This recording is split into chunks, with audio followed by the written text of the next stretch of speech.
Good evening, everyone. So we're going to continue. We're going to go right into the work session. Vinny, you're up. Thank you, Mayor. Up first is a presentation by Dan Hauben from DMR regarding the zoning ordinance amendments. Good evening, everyone. Thank you for having me tonight. So tonight I am here to talk about a draft ordinance that is before the mayor and council to make two changes to the zoning ordinance. The first change is to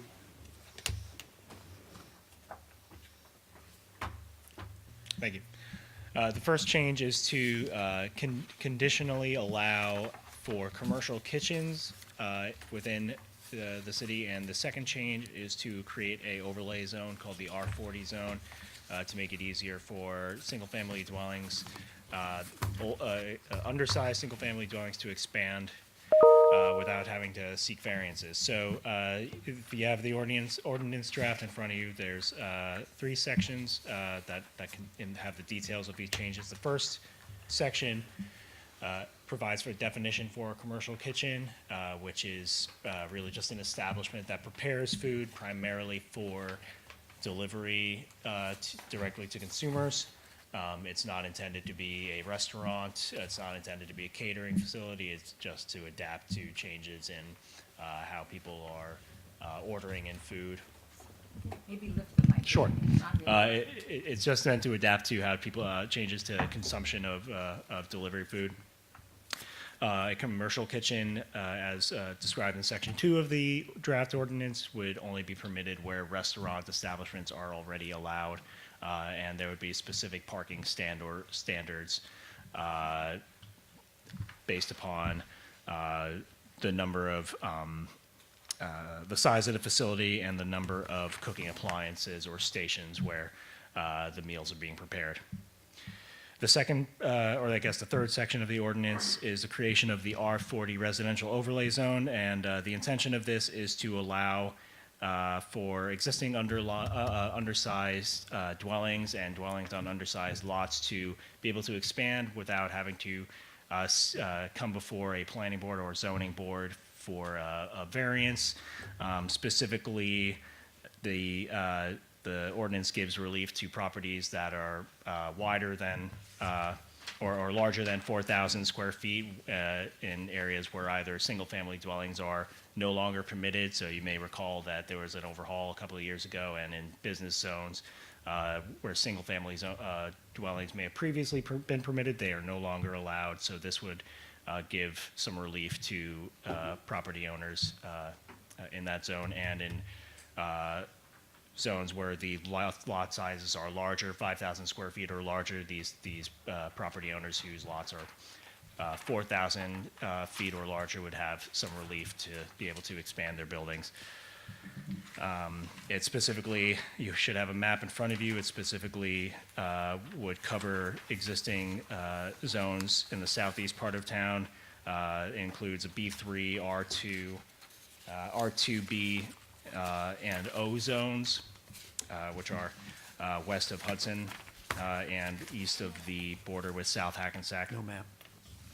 I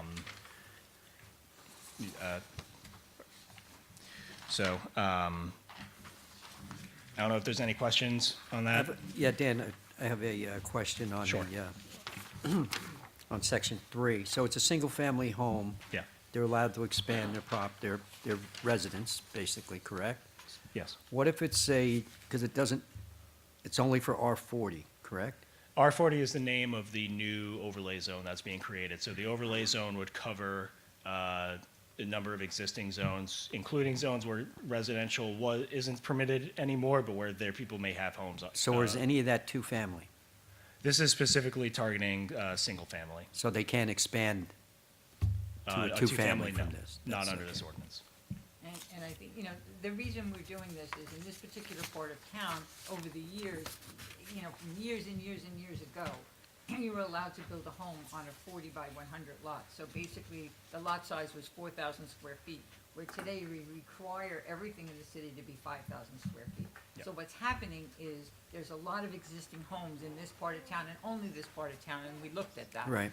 And if they want to do any type of improvement, it's a problem, because they're trying to make an improvement or enhance their own home, and it's not easy for them to do so because of the restriction. So there is ruling in here that says you cannot split a lot, like you can't have an 80 and now make two 40s. You Correct. cannot make Right, new 40s. that's what I was getting at, you can't Only if it's an subdivide. existing 40, you can now make your improvements, and you can make your house nicer, and you can do the kinds of things that you want to do, but can't do under the existing ruling. That's Just so exactly right. People were getting very frustrated, Yep, and makes they sense. wanted to upgrade their homes, and they couldn't. So Right. as long, but that's the strict requirement. You must already be grandfathered in as an existing 40 by 100, and then you can use this rule. Otherwise, no.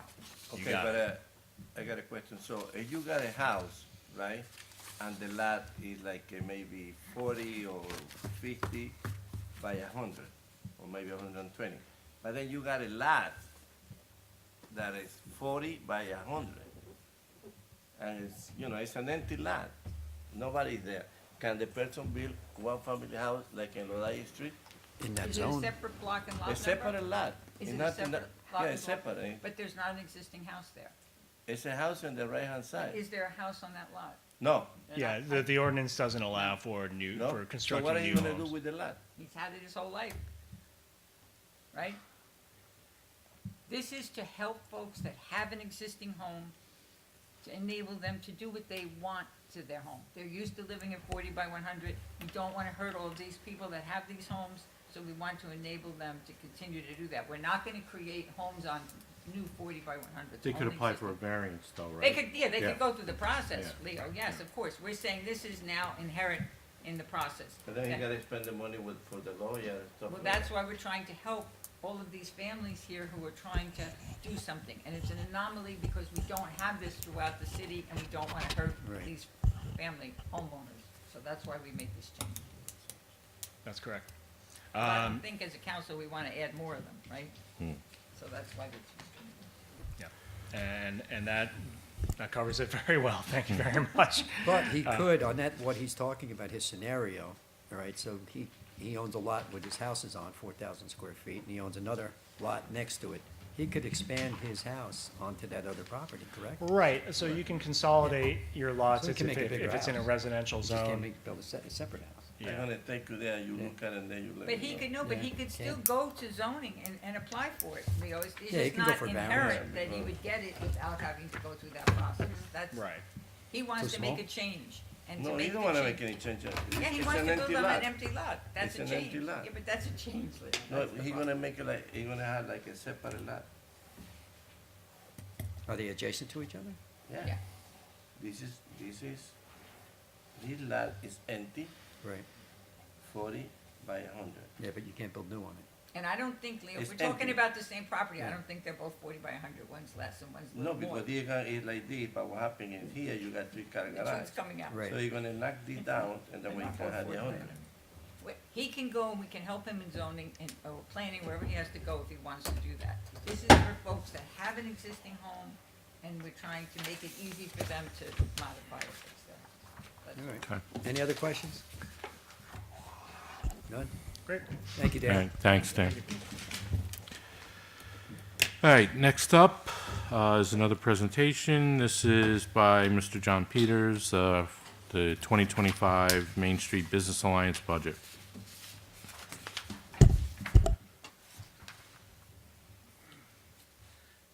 Under normal conditions, the budget is up on the screen, Is that working, Mike? and if not, I don't know if Hold that's, on one sec. Frank, I Frank. don't think that mic is working. might be. Yes, Yeah. All right, No, but you get gotta close get it enough, 'cause close we to you the gotta hold it close. Yeah. Okay. Do you have the budget to put up? I sent it over. Can you put it up, Frank?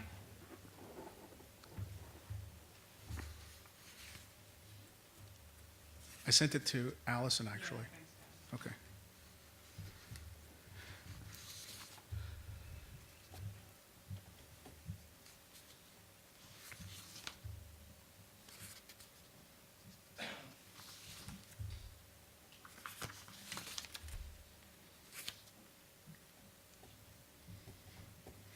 Doing the paperwork. I'm sorry, what? Doing the paperwork, no? But for the people in the audience. I can start, actually. The comments are Yes, generic. I thought Sure. the Go ahead. conversation was going. Sure. So Mayor, Deputy Mayor, and members of the council, thank you for having me tonight to present the opportunity for the full budget for 2025 for the Main Street Business Alliance. So when I joined in 2022, we introduced a three-year strategic plan. It was all about strengthening and helping with the revitalization efforts of downtown Hackensack. So in the first year, we focused on what we call the Clean and Green Initiative, which is essentially the sanitation and the landscaping. We brought in new vendors, we implemented updated operational processes to ensure that Main Street looked clean, attractive, and welcoming for residents, visitors, and businesses alike. We believe we succeeded in that mission. And then when we moved over to the second year, while maintaining this focus on the clean and green, we also turned our attention to all the small businesses in our community. We provided targeted marketing and promotional support, social media support, and helped them grow their business base. Based on the marketing analytics and the overwhelming positive feedback from our members, we're confident that this too was a success. Now, both of these efforts were very well received by the membership in the district, and I'm fairly certain by everyone here. Now, in the third year, following multiple highly successful Hackensack Oktoberfest events, we would like to expand our focus to include more public events aimed at driving foot traffic and increasing activity along Main Street. These events are designed to benefit everyone: residents, the employees that come here every day, visitors, and of course, our small business members. This year's proposed budget reflects this strategic initiative. So while you'll notice on the budget overall modest increases in the categories of administration, clean and green, and visual improvements, the most significant increase is tied to new events. So we've earmarked funds to bring more live music to Main Street through busking and other outdoor salsa dancing activities. We've also planned business-specific events featuring expert-led workshops to help our small businesses members grow. And naturally, we'll continue to host our Hackensack Oktoberfest event. At the end of the day, a thriving downtown isn't just a collection of businesses and buildings. It's the heart of the community. Events bring people together, create connections, and transform a space into a vibrant hub of culture and life. For context, the Hackensack Oktoberfest event last year we welcomed over 4,500 people.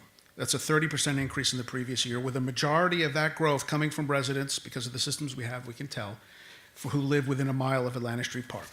We also saw increased participation from our Main Street restaurants, adding to the event's vibrancy and success. So we had fewer food trucks and more of our local restaurants.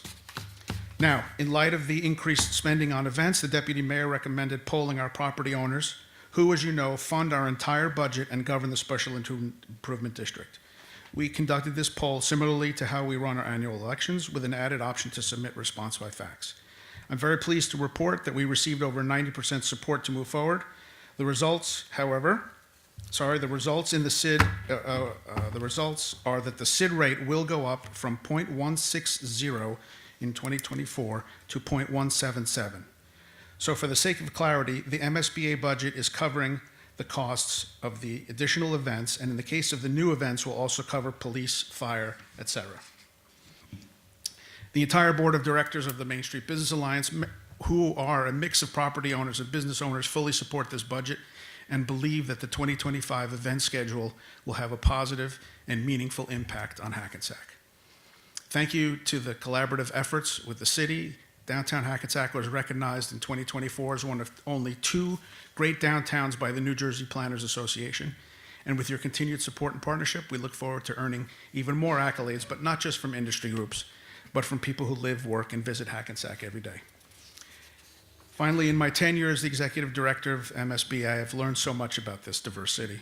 The more time I spend here, the more I've learned about the city and the people in it, starting with the city staff, the city council, all the department heads, and of course, our business owners and residents. I thank the board, my board especially, and all of you for this opportunity, and now I'm happy to answer any questions. How many people do you have now collecting the garbage on Main Street? There is one single person who collects the garbage on Main Street. He covers. I would like to see the garbage to be collected before 9 o'clock, because sometimes you got only one person, sometimes at 1 o'clock, he don't finish because it's impossible. So we made that question before, and you say maybe you want to get a second person to get helping him, and that way it's 2 o'clock and still he don't finish because it's too much. So Certainly, it's a lot of work. Okay, so then- There's no question about it.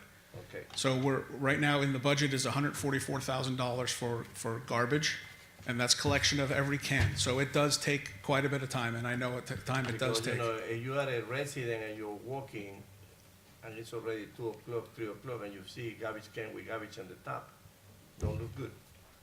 That's my opinion. Okay. In fairness, though, also, Councilman, I have seen garbage cans, as soon as he cleans it, they're dirty again, too. I can tell you this, I went from receiving 10, from some people in this room, 10 texts with pictures of garbage overflowing and whatnot, and the complaints have come way far down. Having said all that, we are always open to, and if there's any particular issue, we get a text and we put somebody on it right away. How many days a week are we doing it now? We're picking up garbage 6 days a week. Yes, What we ma'am. are adding for 2025, at no additional cost, is one extra person on Fridays who will go clean all the stickers, all the posters, and actually clean the garbage cans, because a lot of times if someone throws an ice cream or something like that, and it's a little dirty, so they'll get cleaned every week.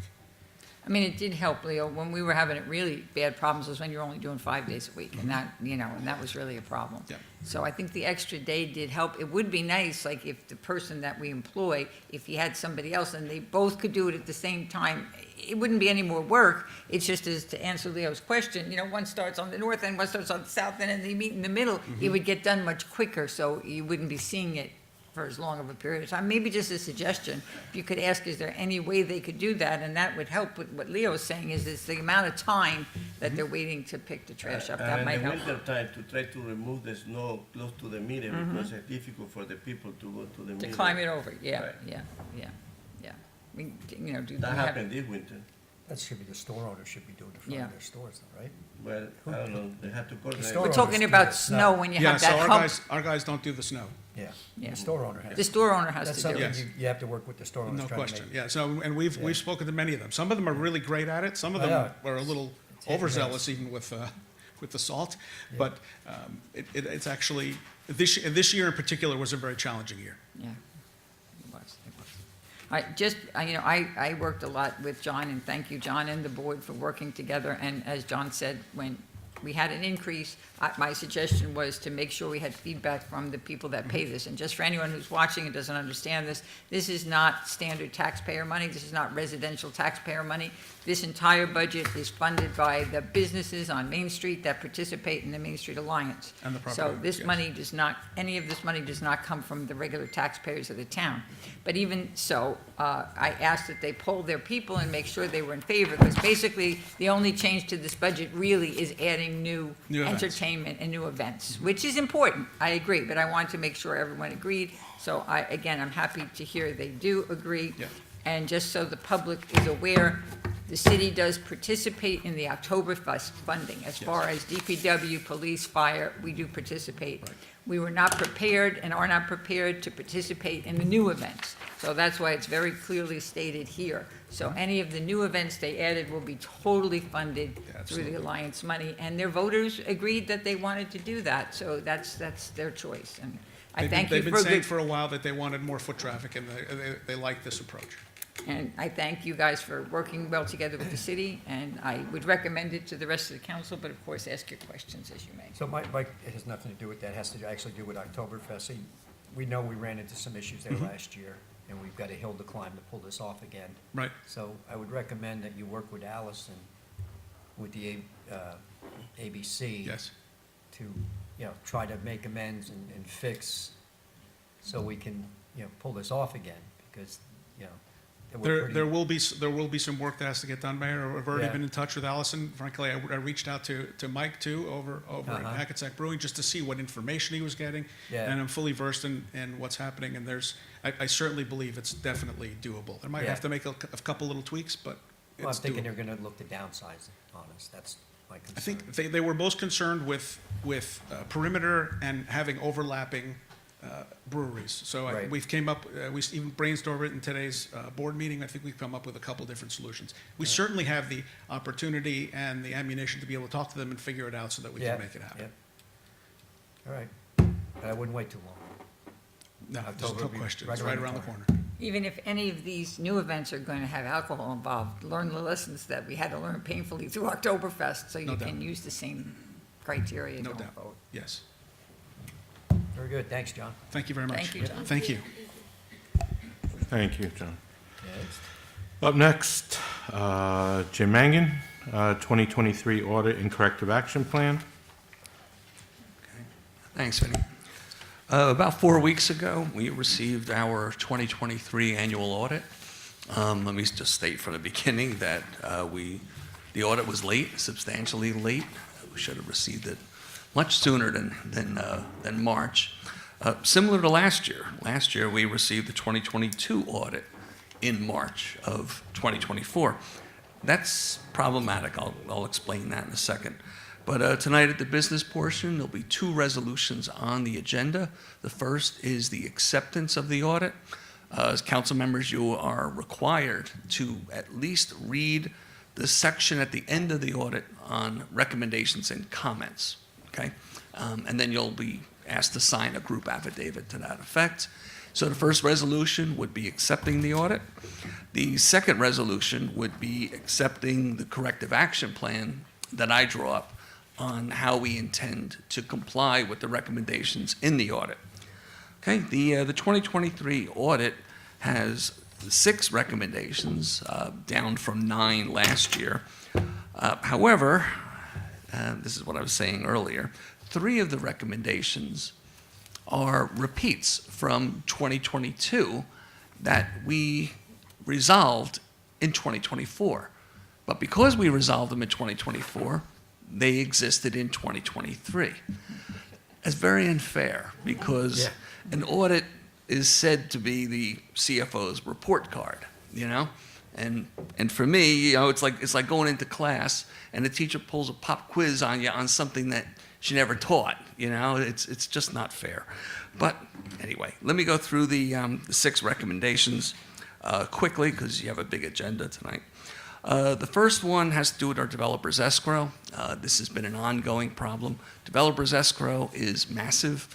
We had, in the beginning, with over 1,100 escrow accounts. We've been whittling that down, getting rid of the old dormant accounts that aren't around. We made more progress in 2023. We closed 35 dormant accounts, and we still have work to go. So my opinion, as long as we're making progress, I'm fine with that. Okay, second recommendation has to do with our fixed asset inventory. We haven't done a fixed asset inventory since before COVID, and it's something that we need to get done. The only benefit of this inventory, it's not a tool that management can use. It's strictly for accounting. Okay, it's done because we don't follow GAAP, generally accepted accounting principles, which calls for an inventory. So the only benefit is on our balance sheet. Okay, but that will get done this year. We will have the physical inventory done. Okay. Third recommendation is a new one, and it has to do. It says the recommendation that the tax collector properly incorporate the special improvement district levy into the Edmonds tax collection system. This one's going to be tough, all right? The special improvement district levy has always been maintained by the tax collector on an Excel spreadsheet. And while the billing is done through the Edmonds system, the levy reporting isn't. So the auditor would like to see that incorporated into Edmonds. I don't know of any municipality that's done that. There aren't a lot of SIDs, there aren't a lot of special improvement districts.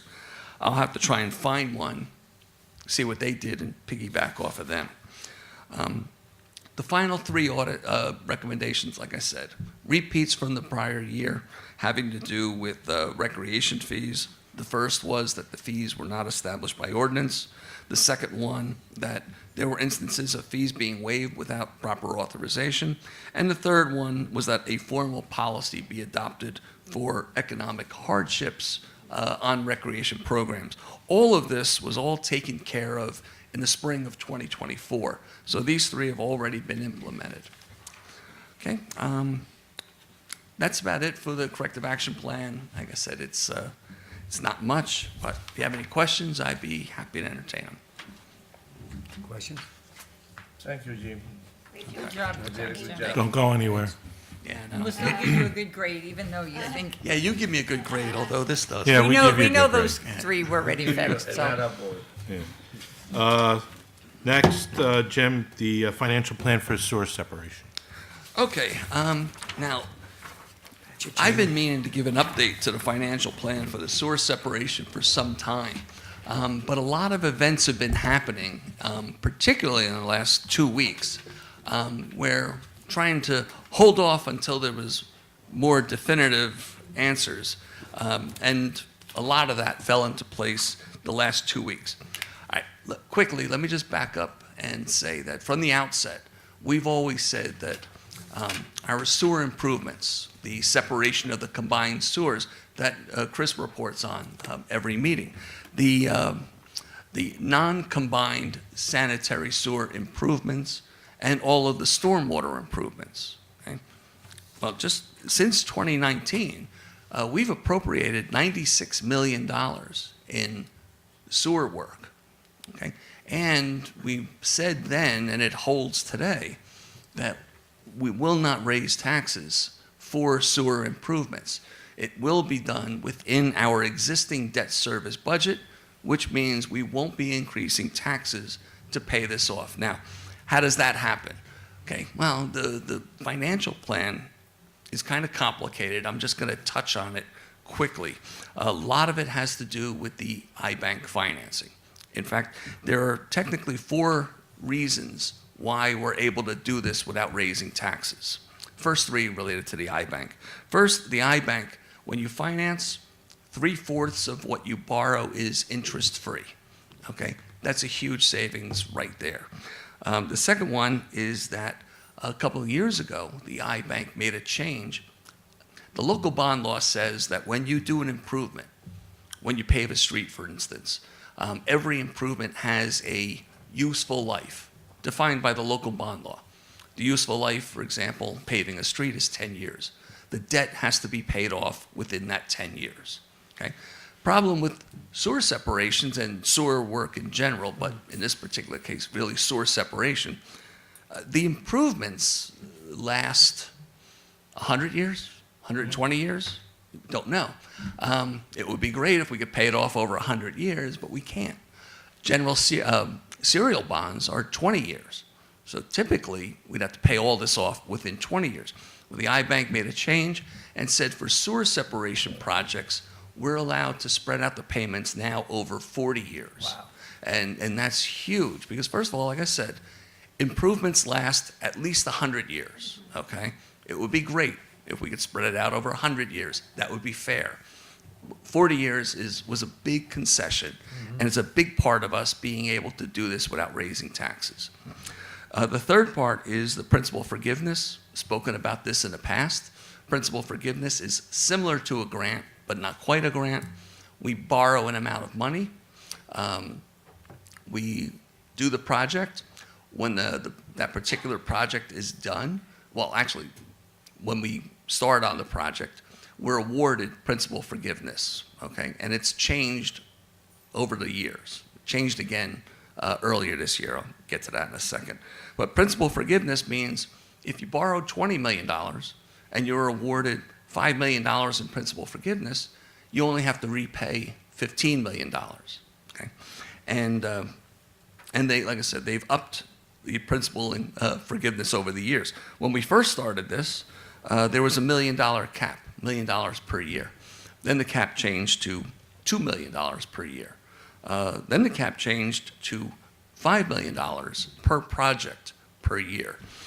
Now there are situations where the iBank is offering up to 80% principal forgiveness. We're taking full advantage of that.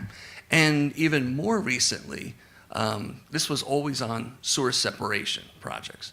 More recently, this year, they've expanded principal forgiveness into stormwater improvements. And a good part of our sewer project is stormwater related, okay? And another thing is earlier this year, they changed the affordability criteria, which Hackensack now qualifies for, which opened up a number of different programs that we're eligible for. And the good news is, because we have all this work going, once the program is announced, okay, we immediately know we're eligible. We get in, we're usually one of the first to apply, and we get awarded.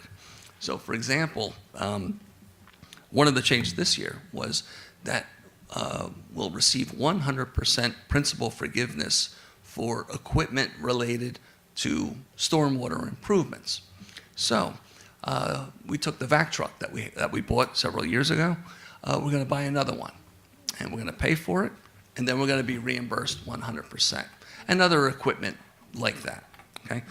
The fourth area to be able to do this without raising taxes are grants. Grants better than principal forgiveness, because that's money that's just given that reduces the debt. Grants are great. Grants are great, but the grants we're talking about are federal grants. Federal grants are tough. They're fickle. They exist 1 year, and then we find, no, they don't. Yeah, they're back. No, you don't have them. You never know. I'm a little bit conservative. A couple years ago, it was announced that we received through FEMA, part of the what grew out of Hurricane Ida was the Hazard Mitigation Grant Program, and we received a $32 million grant for the effort in Green Street. Without an award letter, and that kind of bothered me. I need an award letter. I won't believe it till I actually get the award letter. Earlier this year, the EPA sent us that award letter, made me happy. And then in January, we actually met with officials of the EPA, me, Chris, and our engineers, who outlined all the procedures that we had to follow. Once we knew the procedures, we started drawing down immediately. So far, that $32 million grant, we've drawn down $6 million already to pay ourselves back. Okay? So the $32 million grant is real, and I'm confident that it's real now. Okay? Last year, in 2024, through the efforts of Senator Cory Booker, we applied for a $4.5 million grant for the Clay Street project. And we were actually awarded last year, last spring. Again, I like to believe it when I see it.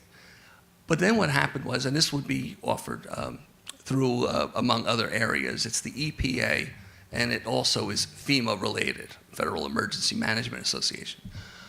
Well, come January, there was a moratorium on all federal grants, and FEMA grants in particular, and every federal appropriation had to be vetted and scrutinized to make sure that they were all in compliance with the president's executive orders, of which there are numerous ones, okay?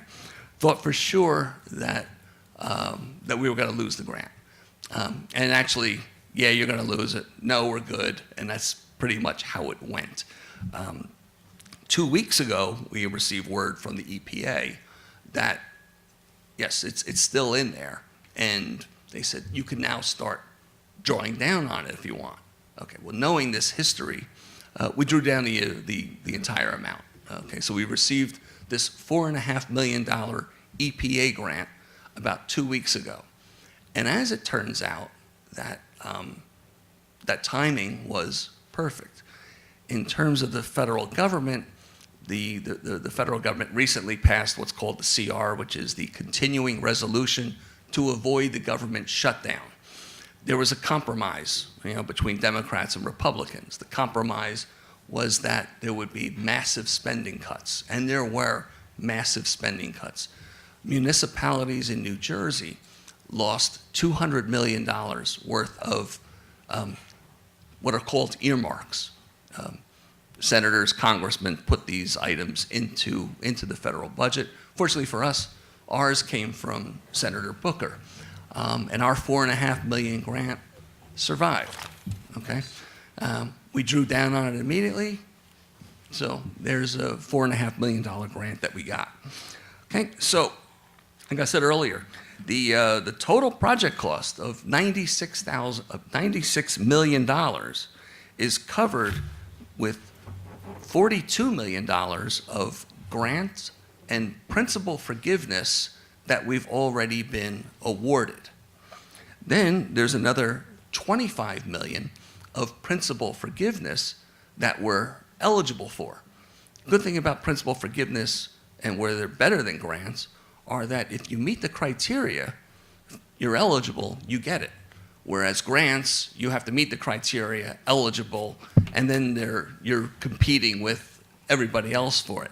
Principal forgiveness, you meet the criteria, you're eligible. We're eligible for $25 million in additional principal forgiveness. So $96 million in appropriations, $42 million in grants and principal forgiveness, with another $25 million in principal forgiveness that's pending. Then the next piece is that because we were successful on the Senate Appropriations Grant this time around through Senator Booker's office, 2 weeks ago we put another, no, last week, I'm sorry, we put another grant application in through Senator Kim's office for $8 million.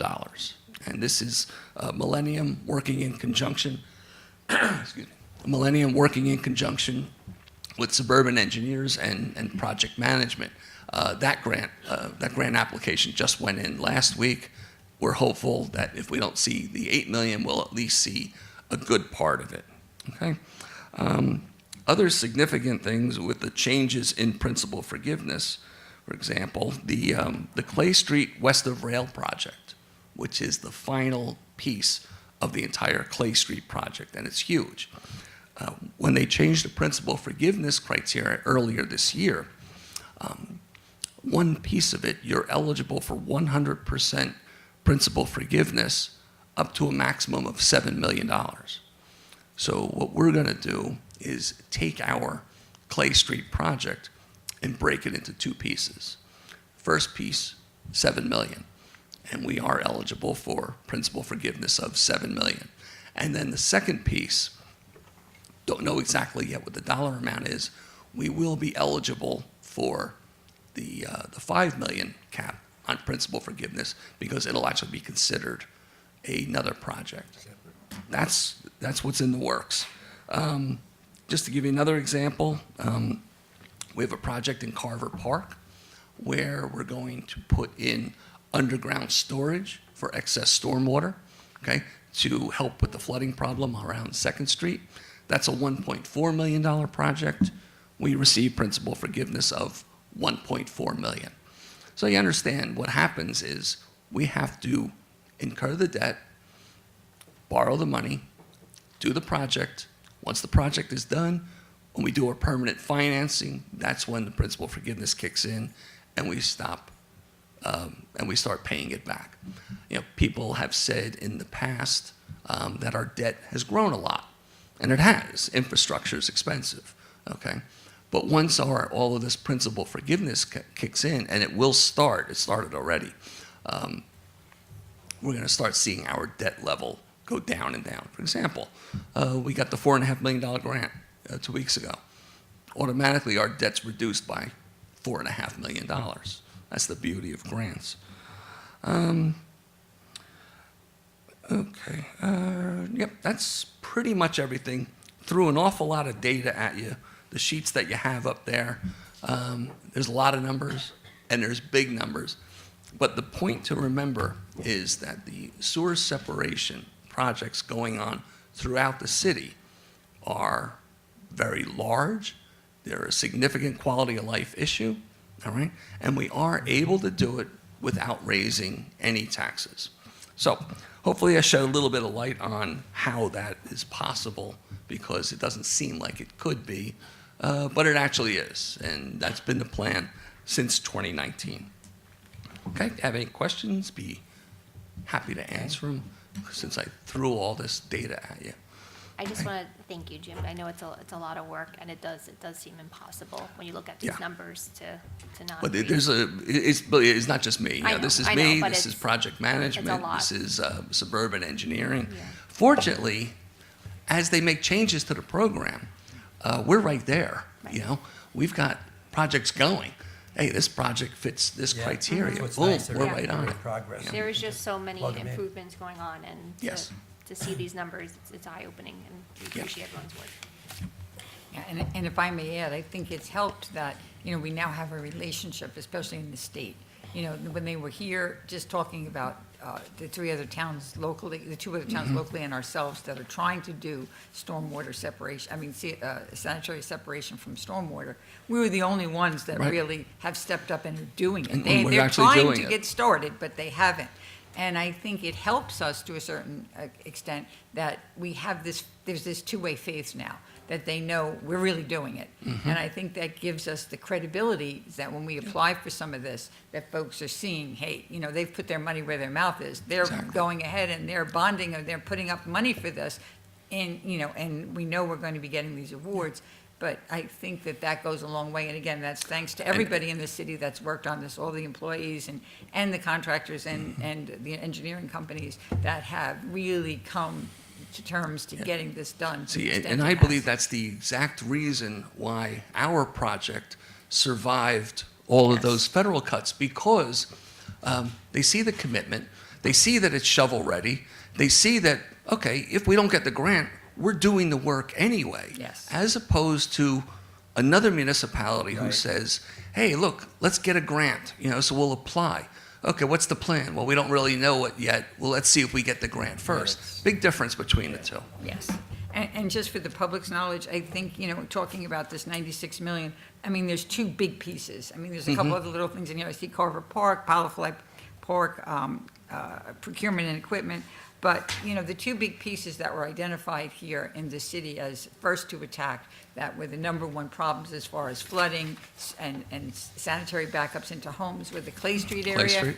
and the Green Street And now area. Green Street, yep. And both of those are included in this $96 million. Mm-hmm. And both of them are each 40 million or a little over 40 million each. Mm-hmm. So the majority of this big number is hitting the two worst parts of the city. And, we really haven't even started on the Green Street other than designing. Well, we have preliminary. done, Chris's reports, we've done all the cleaning and televising of all the Yeah, lines. but I'm That's talking about significant. the really big work. Yeah, like and we've now done- we're in the like we've surveying done and on Clay designing Street. portion. Yeah, Right. we're in the early stages. We're not seeing the full benefits Right. of those things Right. like we are seeing already, just Mm-hmm. by break to people about our BCUA fee reduction. Yeah, well, when we get to the budget, Well, still, it's- we're looking at a nice savings already from Yeah. BCUA just in the separation that we've done. Because instead of sending all of this stormwater to be processed with sanitary, it's now no longer part of it because of some of the sewer. And we're going to continue to see that. And that's something folks don't think about right away, that this is a recurring reduction. Every year, that this is would be money we were paying and had to pay because we had combined sewers. Yeah, So- not only do we have to pay it, but it's also it's also preventing the sanitary waste from going into the Hackensack River. That's the Absolutely. environmental and the fees component there. of And it. then we were fined for those things, Yep. potentially too. So, so there's a lot of reasons to do this, Mm-hmm. and I think you guys are doing a great job, and I just want to say thanks to everyone who works on these things, through your office, project management office, et cetera, throughout the city, because it's a major, major piece of work.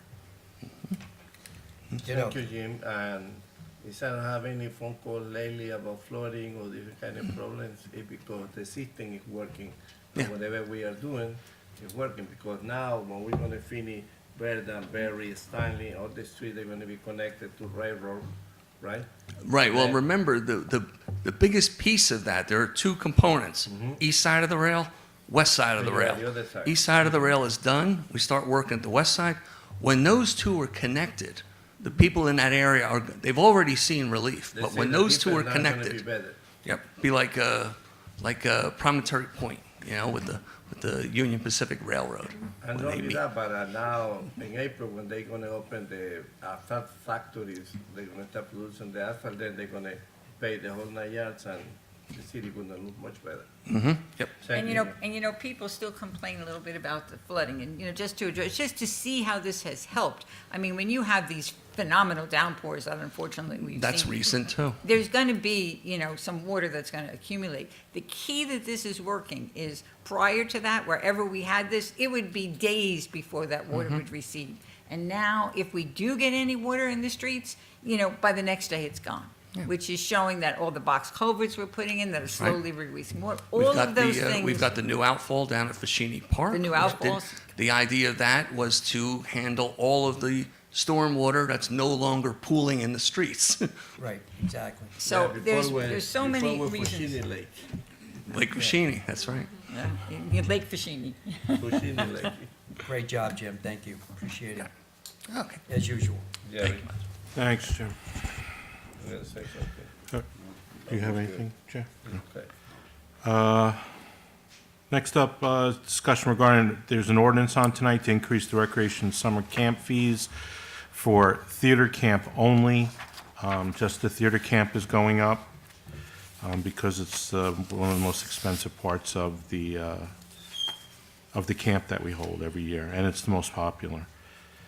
Another discussion, this is basically just housekeeping. There's an annual resolution to extend the city park closing hours from, during April till October.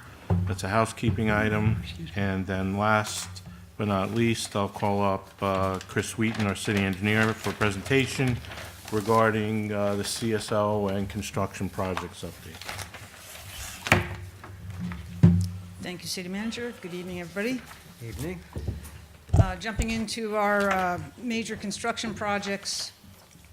The list is reduced a little bit as things have been wrapping up. We have 3 active construction projects with the sewer separation coming to a conclusion this spring.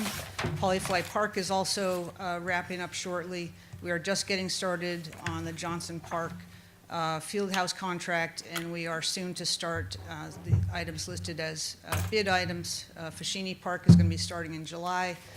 Johnson Park site utility work will be getting started imminently, and Lot A as well will be starting as soon as it's approved, I expect this evening.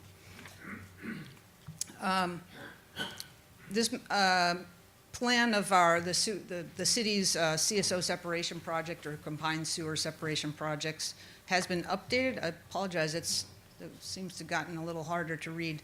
But on the left is, we're currently working in the pink area with Anderson Street.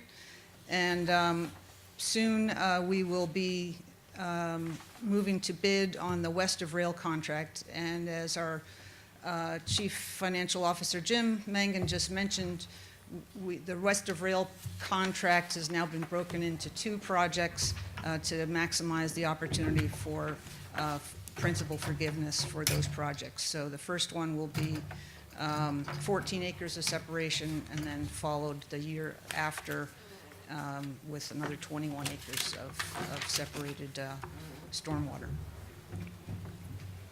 On the Anderson Street project, we are just finishing up. The weather has broken. We're spring now, and so we're working right now on Stanley Place, installing inlets, the final inlets, and then working on the sidewalks and curbs and final concrete on Stanley. We will also be doing the final concrete work on Clay Street, and then proceeding with final paving for those streets, and also West Railroad Ave from Berry to Passaic.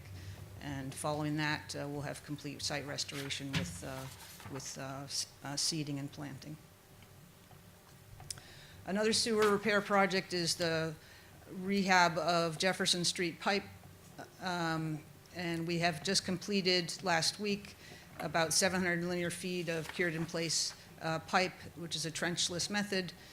We have also completed a main replacement across the intersection of Jefferson and Johnson, and we are getting ready to move on to replacement of an additional portion of pipe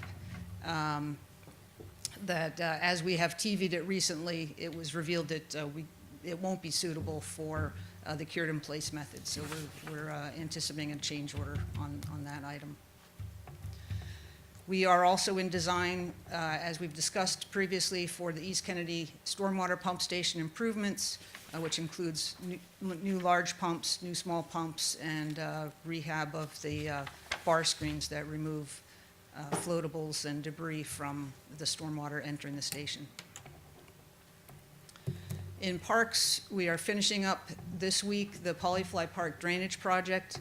All of the new drainage has been installed, and we're just finishing up with site cleanup and restoration tomorrow, and should be completed this week. In parks, as I mentioned, we are currently working on the Johnson Park Sports Complex. If you have any questions about the pending award for this evening, for the site and utility contract, I'm available to answer those. And then a field house contract, that project is underway, and we're in the submittal review phase with drawings and equipment submittals and material submittals. I got a question. When we're gonna do the sidewalk, right? In Johnson Park, do we gonna replace that pipe, 7-inch pipe that was supposed to? Yes, Done by Forza, so yes, that pipe is that gonna had to be, go under the field? yeah, that pipe is gonna be replaced. It And goes the right, cables, they had to be removed? the cables have been removed, yeah. Have been removed? Yeah, I think just the poles remain. So when APA gonna start doing the special pilots and the foundation? I can get back to you, Councilman Pataglia, with that information. I do have a Okay. project schedule, so I can get back to you with specifics on that. Thank you. Next slide, please. For Fashini Park, this contract has been bid, and the work is planned to start in July, as we've discussed after after we hear from Green Acres regarding additional supplemental funding, and also after the city's fireworks display is completed in July. And we are also about to start, as I mentioned, on the Lot A parking lot improvements, new curbs and sidewalks, resurfacing and striping for this lot. And like I said, we don't have too much at the moment presently, but always keep in mind to take care of your sewers, don't flush wipes. It causes a real hassle with our sewer infrastructure. Okay, Okay. thank you, Chris. I have a quick question. Polyfly Park, has that been tested? I know we've had some rain. Has that system been We- tested for drainage? It's been operational since last week, so we Okay. did, Just want to make sure it's doing its job before we bury all the pipes and, you Well, know. they've already been buried, but They're that, already yeah, under- okay, then they're we gone? test them. All But right. yes, we do test them before they get Yep. turned over to the city. Okay, Um, just wanted to make sure. Okay, Thank you, Chris. thank you. That's all I have. Okay, need a motion to open to the public? Offer. Second. All in favor? Aye. Aye, none opposed. Anyone from the public who'd like to speak at this session, please come up. You have 3 minutes. Good evening, everyone, and thanks for the opportunity to speak with you. I'm Ira Goodman from 301 Beach Street, and my request is to enable, excuse me, enable timed parking and resident placards along Beach Street, Overlook, and American Legion Drive. The buildings have a lack of parking, and a lot of us are having problems when we when we have guests that stay over. It would be nice. I know that we're going to have a big parking garage on Atlantic and First Street, which will certainly help, but we would like to be able to mitigate the problems right now and enable people to use these placards. And and then timed parking would definitely help. Okay, so then you can have traffic look at that. It's Beach, In American Overlook, Legion. and American Legion. And see what traffic says, and then they'll do their investigation, report back to us, and we'll make our decisions from there. Thank So you you're very looking much. At stickers or placards and then, Stickers, and then not, and then for those that don't have it timed. Is that what you're asking? Correct. Okay. So I know the new garage will be much more convenient for hospital employees because they'll just basically walk into the Second Street Pavilion. So that would be really close.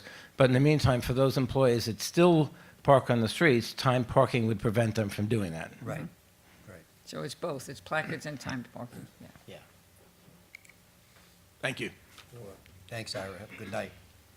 Next person, please. Good evening, Mayor, and Good evening, Percy. How are you? good. I'm Perry from Hackensack, and I had a couple of questions. With the new team that's going to be so-called elected officials on the lacrosse team, Katrina, if one doesn't vote, Get close to the microphone, because if one doesn't vote, does their vote get not included locally? And then if one does vote, what impact will it have on the city, town, and the community? Because they got a good number of things going on. Mm-hmm. They don't have a phone out there Right. where you can publicly make a phone call. The only place I can think of, you got to go to the Sierra Club, or you got to go to the bus station. And I don't know if, in fact, if the TD Bank is going to remain there or not remain there, because I know they talk about building a new center on that avenue with a trail line, railway situation. So, and then like city manager of the county, 96 million or whatever. At least we didn't hit the 100 million mark. I know they got a good number of things they want to try and provide housing for different people and places. Then also you have those 3 facilities: Walgreens, the restaurant that used to be on the left that's no longer there, the laundromat, family laundromat, that's no Right. longer there. They have one on I think Union Street, and then by the park, and then with knowing that, I think the gathering is still there. They used to have a church called the Grace Church, and now the Grace Church meets somewhere else. So businesses are coming, some are, remaining, and with that in mind, the opportunity for growth is there.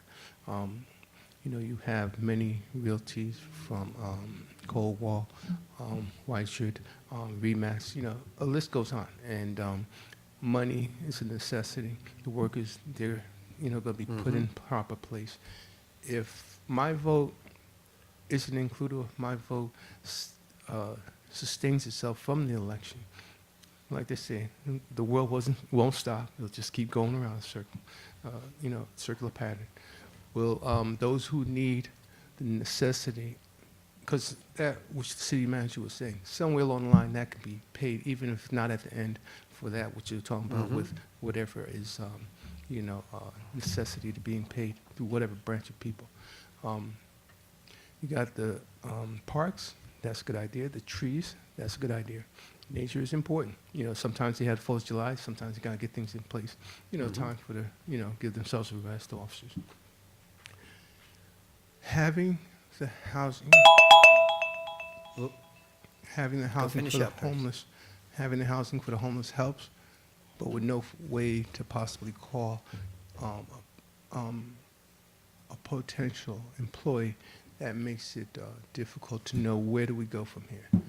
They say, on our own drop-in center, I am not alone, but then again, because to be alone is always to not look at it as, again, we're making transition, but one vote can impact the current administration, or the Absolutely. current administration can. That's why it's important, and, Every vote for counts. voting, and you can get actually just get a vote by mail ballot now, and you can vote weeks before the election, which makes it a little more convenient. Makes it a lot more convenient, actually, or you can go to a polling place, but the vote by mail is increasing a Okay. lot, so. Can I ask a quick question? What about the churches? Churches, as far as Are, what? are they going to fall? Like they say, businesses are one thing because they need the banking industry to sustain Yeah. itself. Well, the churches are, Churches you are, know, like they they're- say, set aside They for seem its to be purpose. doing okay, they're self-sustaining, so. Okay, they're not you going to know. walk off anywhere from the Baptist Yeah. church to Catholic church? Yep. Okay. all So right. I'm gonna have to cut you off, Perry, because we're at the end. Thanks. Anyone else in the public?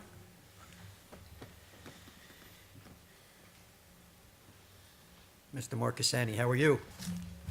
got to get to the microphone to answer you. I'm fine, thank you. I'm here to tell everybody that we're now going to have a quick quiz on everything that Jim Mangan presented and see how many of you can remember the numbers. But that's just a good example of what we get with this city council and the professional staff. Steve Kleiman's been here 8 years. I think if he's missed 5 meetings in 8 years, that's a lot, and the advice he gives is incredible. We have a really wonderful staff, our city engineer, and of course, Jim Mangan, the pencil sharpener par excellence. If other people are going to run for election in this upcoming election, they have to realize that they are dealing with a very professional operation, and running the city of Hackensack is not a Mickey Mouse setup, and I hope they understand that. Along those lines, there was an article in the Tap Into paper this week that said blatantly that the developers in the city of Hackensack pay no money to the city for 30 years. It's a blatant lie. John responded, I saw something that he said, and I wrote to the editor saying, you have an editorial responsibility, to fact check these things and not to print articles that don't contain an element of truth. And hopefully they won't do that in the future. In fact, the developers do present a lot of money to the city, but even aside from that, maybe in the future when you talk about how much the developers contribute, you can do it address by address, building by building, what they did last year, what they're doing this year, so people can see in black and white and dispel all of this nonsense. The other thing to consider is that what the builders are doing is, aside from paying money to the city, they are building. So they are taking unimproved properties in many cases. We talk about stormwater separation. Stormwater separation in many of these buildings begins on the roof with internal plumbing. All of it has to be added in to separate from the sewer lines, has to be brought down to cisterns, through the street. The street itself, the sidewalks have to be dug up and replaced, and all of that is significant, and they're paying for that. The other thing is they pay sewage hookup fees, which the city really needs because you're paying for the effluent to go downstream, so to speak, and they handle with the street refurbishing. The other thing is, as we found out with Veolia on Main Street, they uncovered a water main problem and replaced the water main that didn't have to be replaced 6 months later and ripping up the street again. And there's other public utilities underground that are discovered as you go through these processes. So all of that, I think, is very significant. I think that people should know that. Aside from the flood mitigation, there's an awful lot of people west of Railroad Avenue whose sewers are not backing up into their homes anymore. So aside from just the flooding issue, we also had the raw sewage issue, which was a problem. So as my time expires, and my friend Donald Trump, Donald Trump, I wouldn't say friend, but as you would say, in the last million-year history of the city of Hackensack, no one has done more in the last 8 years than this council, and I salute you for it. Thank you. Thank you, sir. Thank you. Appreciate it. Yes. Anyone else from the public before we move on? Okay, it's 3 after 8. I'm going to take a 5-minute break, and then we're going to go right into the, oh, sorry. Motion to close the public session? Offer. Steve. All in favor? Steve. you- Aye. Aye. Steve. Oh, Steve's got, yeah, you got it. And as usual, as per my usual announcement, we did have a closed executive session prior to opening the Cal meeting. During that, numerous litigations were discussed, including 2 workers' compensation cases, Kubler and Luther, and 2 ongoing litigations, DeWitt and Liak. Thank you. Motion to close the executive session? Offer. All in favor? Aye. Aye. Now I need a motion to close the council of the whole. Offer. All in favor? Aye. Aye. So we take a quick 5-minute break, and we'll resume with the next meeting. Thank you.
Jerry, So then the we need you here. No, we couldn't get them yet. It's They're gonna okay. come So I'll now. do it next week. Yeah. Excuse me. Good evening, everybody. Madam Clerk? This meeting is being held in accordance with the Open Public Meeting Act, NJSA 10:4-6 et sec, notice of which was sent to the record in the Star Ledger and was posted on the municipal bulletin board. Roll call, please. Councilmember Von Rudenberg. Here. Deputy Mayor Canestrino. Here. Councilmember Pataglia. Still here. Councilmember Carroll. Here. Mayor LaBrus. Here. Would everybody please rise for the flag salute? I pledge allegiance to the flag of the United States of America and to the republic for which it stands, one nation, under God, indivisible, with liberty and justice for all.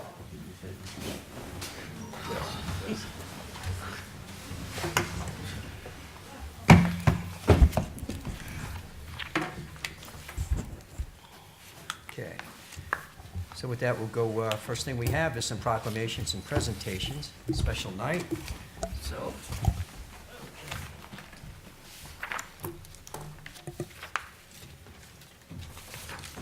Mic's on. Should be.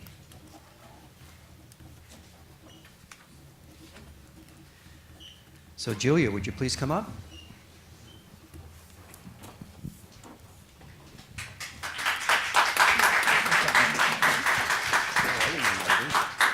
Pleasure. So, did you want to bring anybody up with you? No? No? Okay. You good? Okay. Nervous? I'm nervous. It's okay. So, we have a proclamation here for Julia, and it's from the Office of the Mayor of the City of Hackensack, and it reads, whereas Girl Scouts of Northern Jersey has awarded Bergen County Academy senior Julia Thompson, a lifelong resident of Hackensack, the Girl Scout Gold Award, the highest achievement in high school Girl Scouts, for her project Coding for Confidence, designed to break down barriers for girls in STEM, creating a safe space for girls to take academic risk and see the power of courage over perfection. And whereas prior to high school, Julia attended Hackensack Middle School and Fairmount School in Hackensack. Julia has been a Girl Scout for 13 years and has previously earned her bronze and silver awards. She is currently a girl representative to the Board of Directors for the Girl Scouts of Northern New Jersey. She also serves on the Bergen County Junior Commission on the Status of Women. Julia is lead drum major for the Hackensack Marching Comets, a varsity swimmer, softball player, and dancer. She plans to pursue a degree in computer science. And whereas by earning her Gold Award, Julia Thompson has distinguished herself as a true community leader and change maker who is a meaningful and sustainable difference in the world. Her accomplishments reflect leadership and social responsibility. Less than 3,000 girls Scouts earned their Gold Award last year, placing Julia among a prestigious community of change makers who have achieved this honor. And now, therefore, I, John P. LaBrosse Jr., Mayor of the City of Hackensack, along with members of the City Council, do hereby congratulate Julia Thompson on earning her Gold Award. Congratulations, Julia.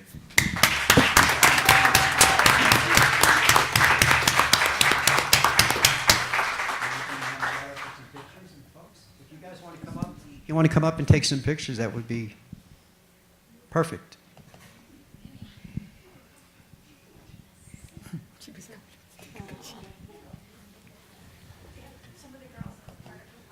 Sure, absolutely.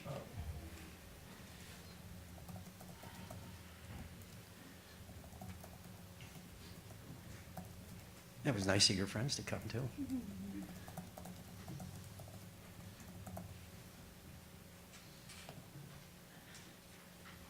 Come on up, guys. You want to take, why don't we take the picture over here? Stand over here. Come here towards the We'll center. stand behind you. Julia, come over here.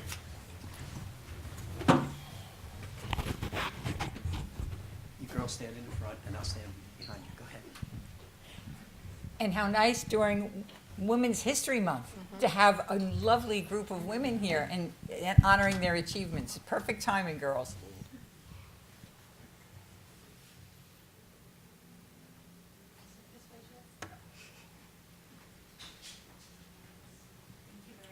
Oh, Thank you. Congratulations, Julia.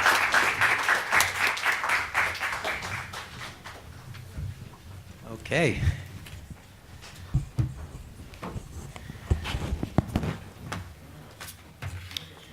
Rabbi, would you please come up?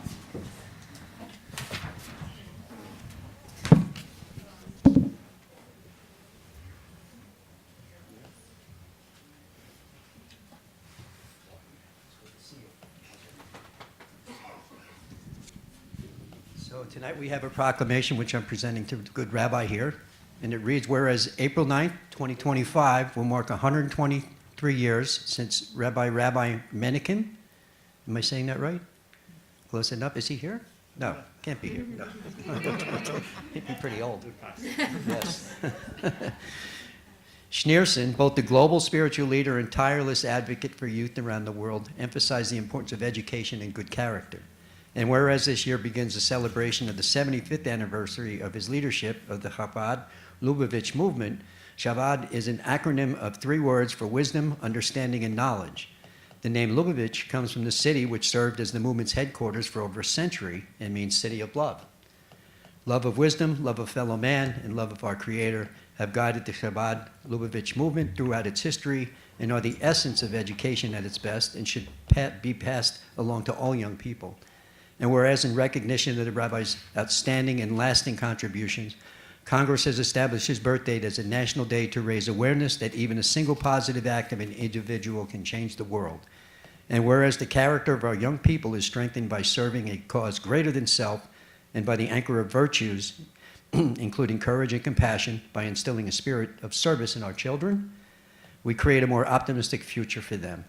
Now, therefore, I, John P. LaProsse, Jr., Mayor of the City of Hackensack, along with members of the City Council, do hereby proclaim the date of April 9th, 2025 as Education and Sharing Day in the City of Hackensack, and call upon everyone to reach out to those in our community to work together to create a brighter, kinder, and more promising future for all. So thank you so much for bringing this to our attention, and we're so happy to be able to recognize this gentleman. So would you like to say a few words? Thank you so much, Mayor, and thank you, City Council. It's always a pleasure to be here and honoring the Rebbe. It happened to be tonight, the 25th of Adar in the Hebrew calendar. It's a special day because this is the Rebbe's wife's birthday. And on this day, one of the teachings, the Rebbe would always remind us. Someone said, the day we were born is the day that God said the world cannot exist without you.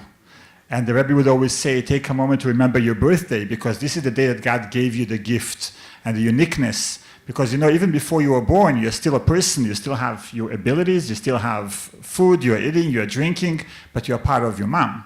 Once you're born, this is when you can start to actually have an impact on the world. So this is one of the Rebbe's teaching, how we always have to remember that we are unique, we have unique gifts that no one else in the world has, and we have to share those gifts. And I want to thank the City Council and the Mayor for sharing their gifts with the city and being dedicated to the entire city and for everything that they do, and of course the entire staff. So thank you very much. Thank you so much.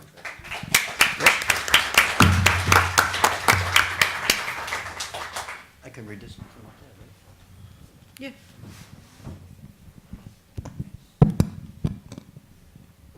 Okay, one more. Okay.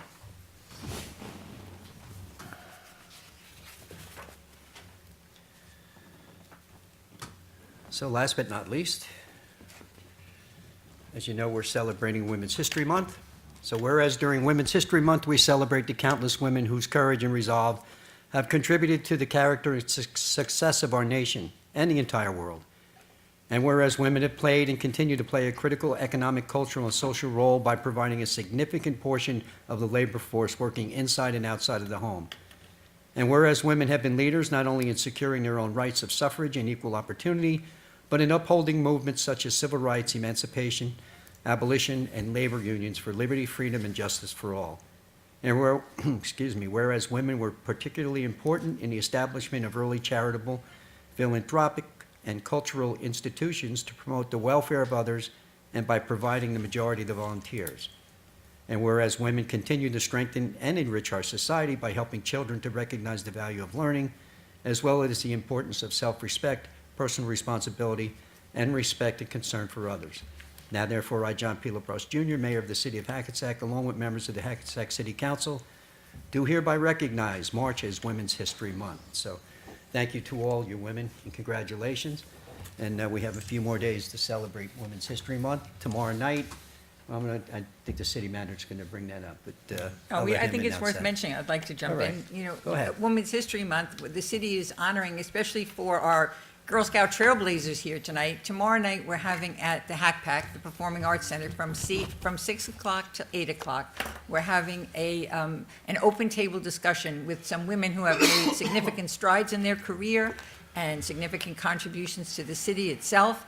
And they will be discussing their life and how they move forward in their different careers, and it will be open for discussion and questions. So I think it's going to be a really interesting night, and especially with our young women, we'd love to have some of you come and talk and hear about how, in the good old days, Steph is still a lot younger and the only other woman out here, but you know how things were and the changes and how we've progressed, you know, not only in our career and opportunities. So everyone, please, you know, put it on your calendars tomorrow evening at the Performing Arts Center from 6 to 8, a nice open table discussion. It's free, and we invite everyone to join us at 6 to 8 tomorrow evening. So please consider it.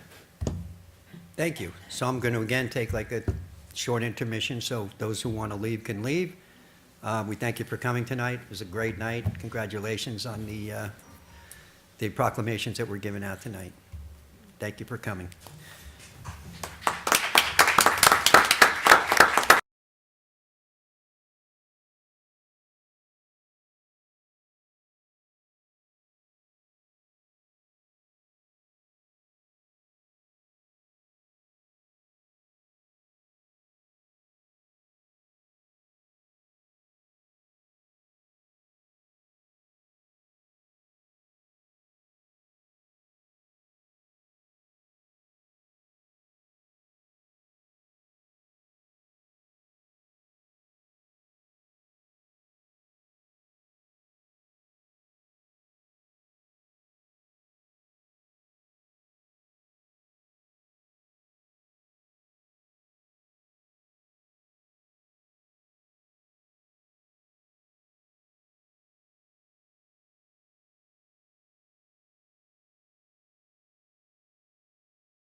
Okay, with that, I need a motion to approve the minutes of the March 11th, 2025 Executive Cow and regular meeting. Offer. Second.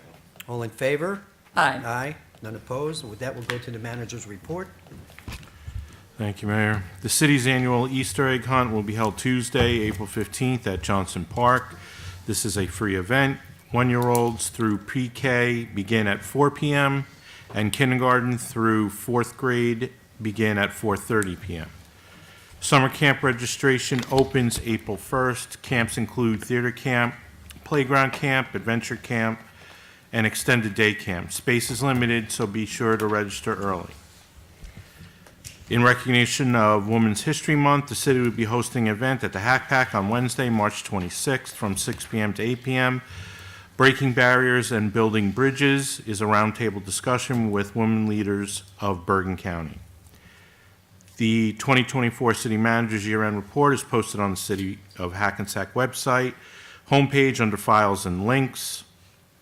And last but not least, the city is working with Mr. Randy Glover and his charitable organization to finalize the paperwork to use the Carver Park Fieldhouse for their food pantry distribution of fresh foods for the community. That's it, Mayor. Okay, thank you. Ready, Deb? Yep. Okay. Sound excited. I'm sorry. Resolution 14625.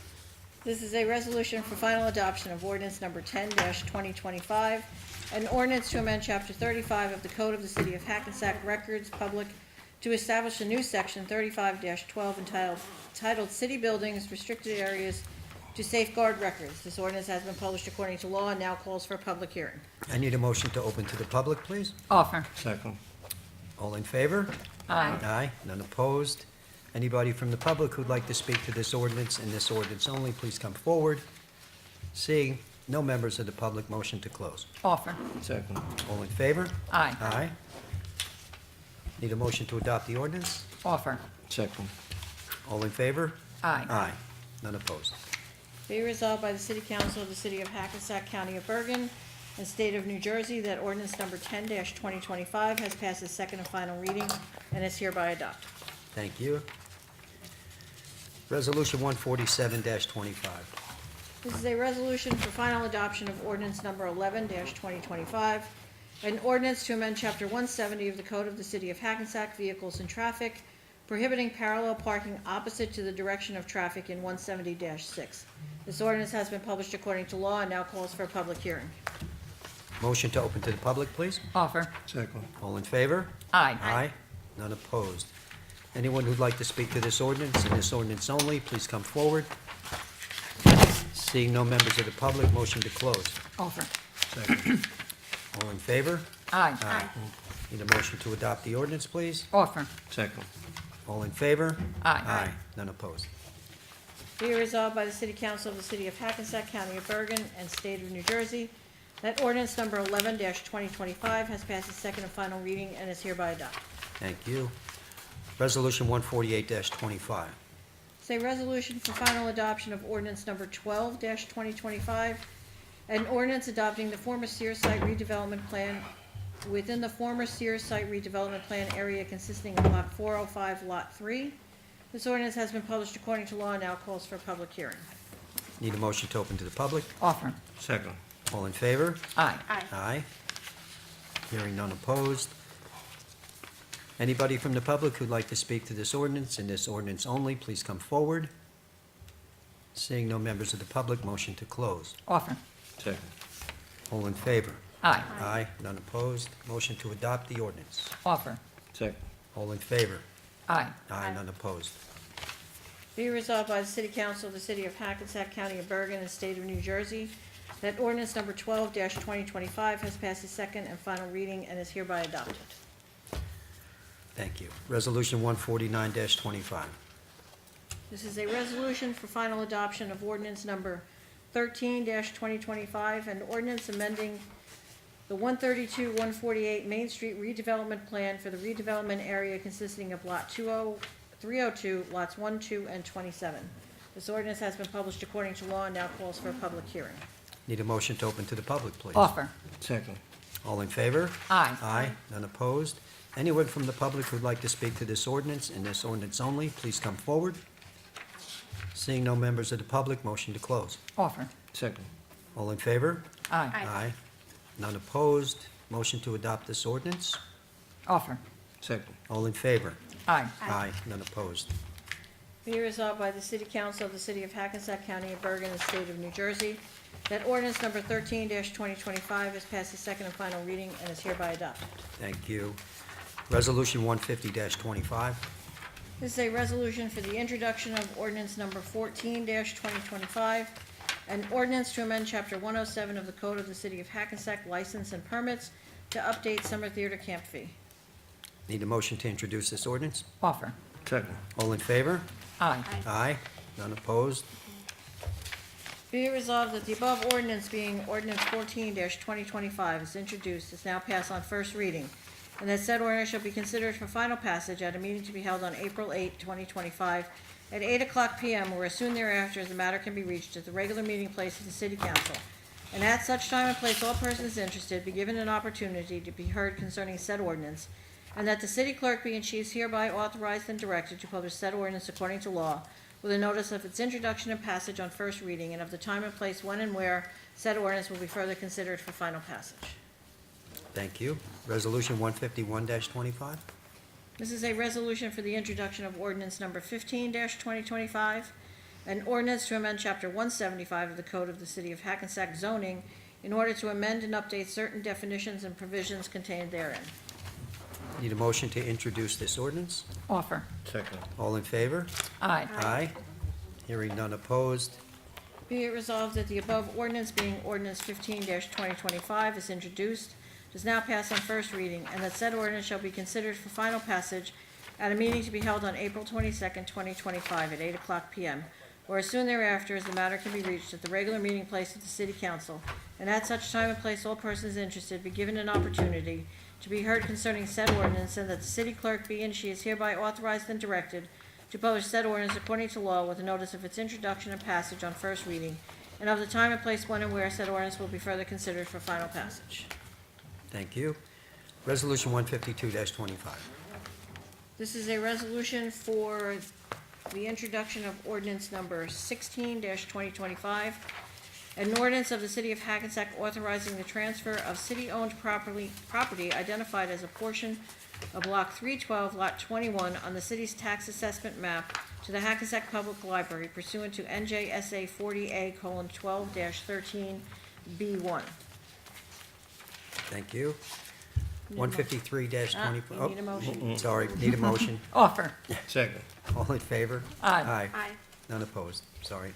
Be it resolved that the above ordinance being ordinance 16-2025 is introduced, is now passed on first reading, and the said ordinance shall be considered for final passage at a meeting to be held on April 8th, 2025, at 8:00 p.m., or as soon thereafter as the matter can be reached at the regular meeting place of the City Council, and at such time and place all persons interested be given an opportunity to be heard concerning said ordinance, and that the city clerk be and she is hereby authorized and directed to publish said ordinance according to law with notice of its introduction and passage on first reading, and of the time and place when and where said ordinance will be further considered for final passage. Thank you.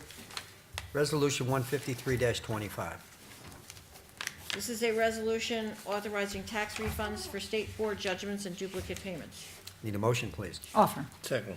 All in favor? Aye. Aye. Hearing none opposed. Resolution 154-25. It's a resolution authorizing 100% veteran deduction for 17-19 Kansas Street, Hackensack, Block 67, Lot 17.01. Need a motion, please. Offer. Second. All in favor? Aye. Aye. None opposed. Resolution 155-25. It's a resolution authorizing tax refund for 180 Summit Avenue, Block 241, Lot 11. Need a motion, please. Offer. Second. All in favor? Aye. Aye. None opposed. 156-25. It's a resolution authorizing 100% veteran deduction for 35 South Prospect Avenue, Block 135.02, Lot 1. Need a motion, please. Offer. Second. All in favor? Aye. Aye. None opposed. Resolution 157-25. It's a resolution awarding bid contract for Johnson Park Sports Complex utility and site work. Need a motion, please. Offer. Second. All in favor? Aye. Aye. Aye. None opposed. Resolution 158-25. It's a resolution awarding bid contract for improvements to City Parking Lot A, Atlantic Street Garage. Need a motion, please. Offer. Second. All in favor? Aye. Aye. Aye. None opposed. Resolution 159-25. It's a resolution authorizing governing body certification of the annual audit of 2023. Need a motion, please. Offer. Second. All in favor? Aye. Aye. Aye. None opposed. Resolution 160-25. It's a resolution approving transfer of 2024 budget reserves. Need a motion, please. Offer. Second. All in favor? Aye. Aye. Hearing no one opposed. Resolution 161-25.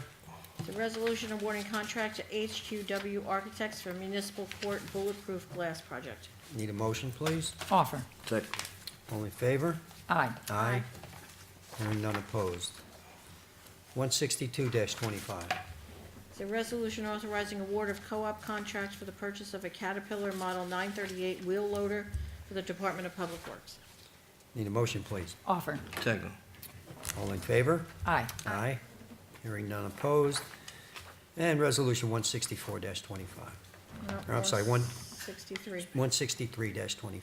The resolution authorizing introduction of Main Street Business Alliance, Inc.'s 2025 budget. Need a motion, please? Offer. Second. All in favor? Aye. Aye. None opposed. And Resolution 164-25. It's a resolution authorizing payment of bills. Roll call, please. Well, first I need a Offer. motion. I need a motion, sorry. Offer. Second. Roll call. Councilmember Von Rudenberg. Aye. Deputy Mayor Canestrino. Aye. Councilmember Pataglia. Aye. Councilmember Carroll. Aye. Mayor LaBrus. I abstain. Okay, so we're moving on to the consent agenda. I have two I know need to be pulled. Resolution 167 and Resolution 172. Does anybody else have any conflicts with the consent agenda as it sits here? Hearing none? Okay. The following items are considered to be routine in nature and will be enacted in one motion. Any items requiring expenditure are supported by a certification of availability of funds. Any item requiring discussion will be removed from the consent agenda, and consent agenda items will be reflected in full in the minutes, including any exceptions and or additions. We're pulling 167-25 and Resolution 172-25. 165-25 is a resolution authorizing Health Department refunds. Resolution 166-25 is a resolution authorizing raffle licenses. 168-25 is a resolution authorizing temporary extension of city park closing hours from April 1st, 2025 through October 1st, 2025. Resolution 169-25 is a resolution to adopt procedures for administration and inspection of federal aid highway projects. Resolution 170-25 is a resolution authorizing approval of corrective action plan for the 2023 annual audit. And Resolution 171-25 is a resolution awarding contract to Neglia Engineering for Baldwin Park ADA improvements. Need a motion for that. Need a motion to adopt the consent agenda as it was just read by the clerk. Offer. Second. All in favor? Aye. Aye. None opposed. Now we'll do Resolution 167-25.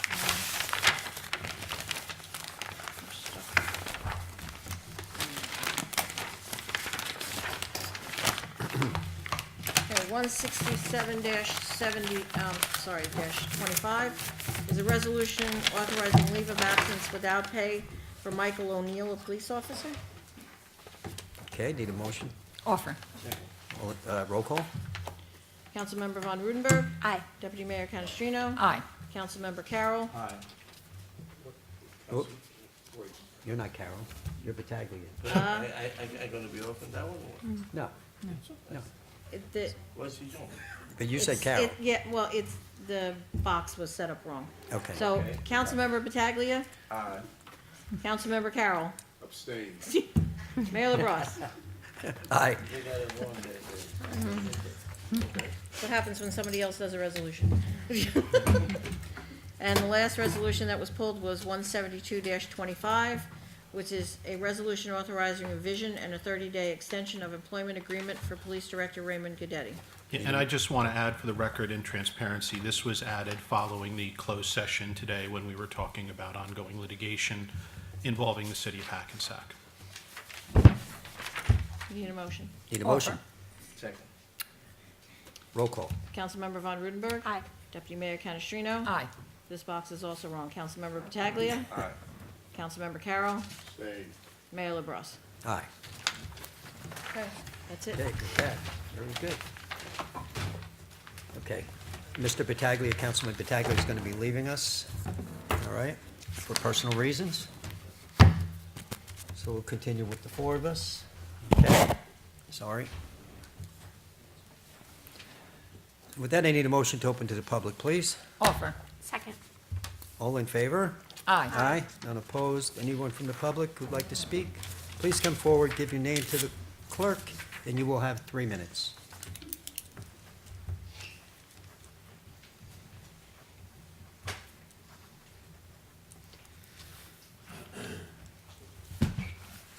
Mr. Mayor, how are you? I'm fine, And Mr. council. Serbo. And Mr. Caruso, how are you doing tonight? Okay, I'm Richard Serbo, Spring Valley Avenue, and the traffic continues. I just want to give that little footnote to you, that it's absolutely ridiculous what's going on there, with the buses, too. Okay, so, you know, the two mentioned redevelopment plans, you just went through them. The Sears property there, and there's another Main Street redevelopment project.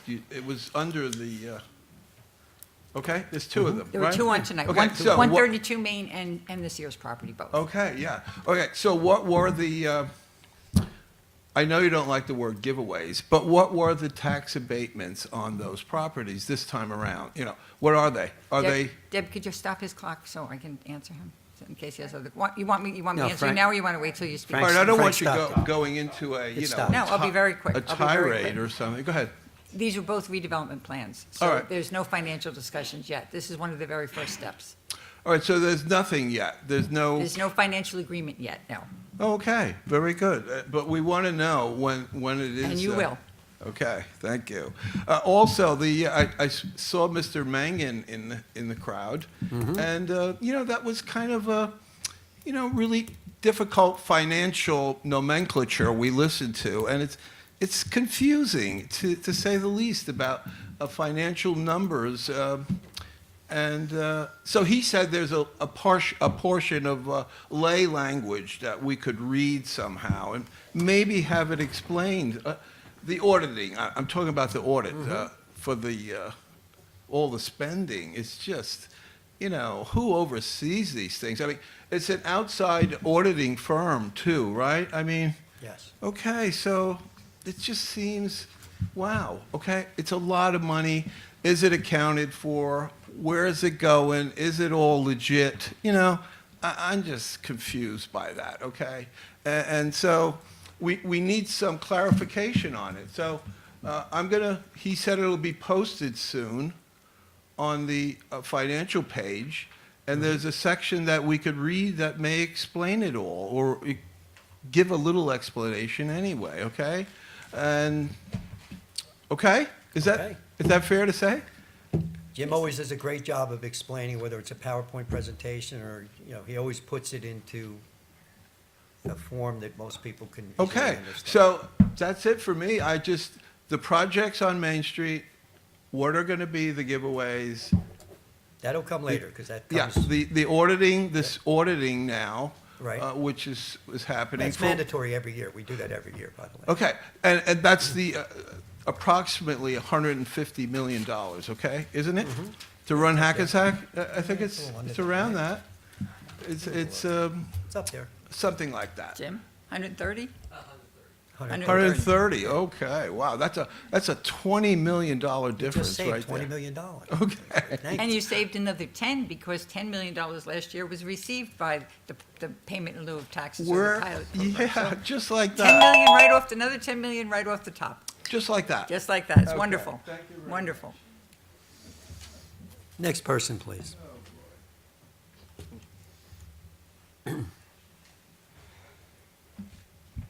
Good evening, everyone. Good evening. All right. So I want to ask about the update for the school I mentioned last time I was here at 291 Second Street. Any updates on that? 291 Are we second. talking about building the new school? Huh? Building the new school or something else? The Bergen, the Greater Bergen No, School. I'm not familiar with that. at 291 Second Street, across from the park. With the cars and the parking, across from car. It's like the third time I Oh, mentioned yes, it. I'm sorry. City manager is looking at Oh, that. okay. Traffic setting up a meeting with the school to go over Okay, a that's, better way to do the parking oh, and the drop-off. okay, that's fantastic, because it's still such a problem in the morning. Any update on my handicap request? Yeah. The best answer I can tell you is I'm still reviewing it because it went back to traffic, and traffic denied it again. Okay. So it's in my hands now, and I just need to look at it and make a decision and see. So just give me a little bit more time. Okay, no problem.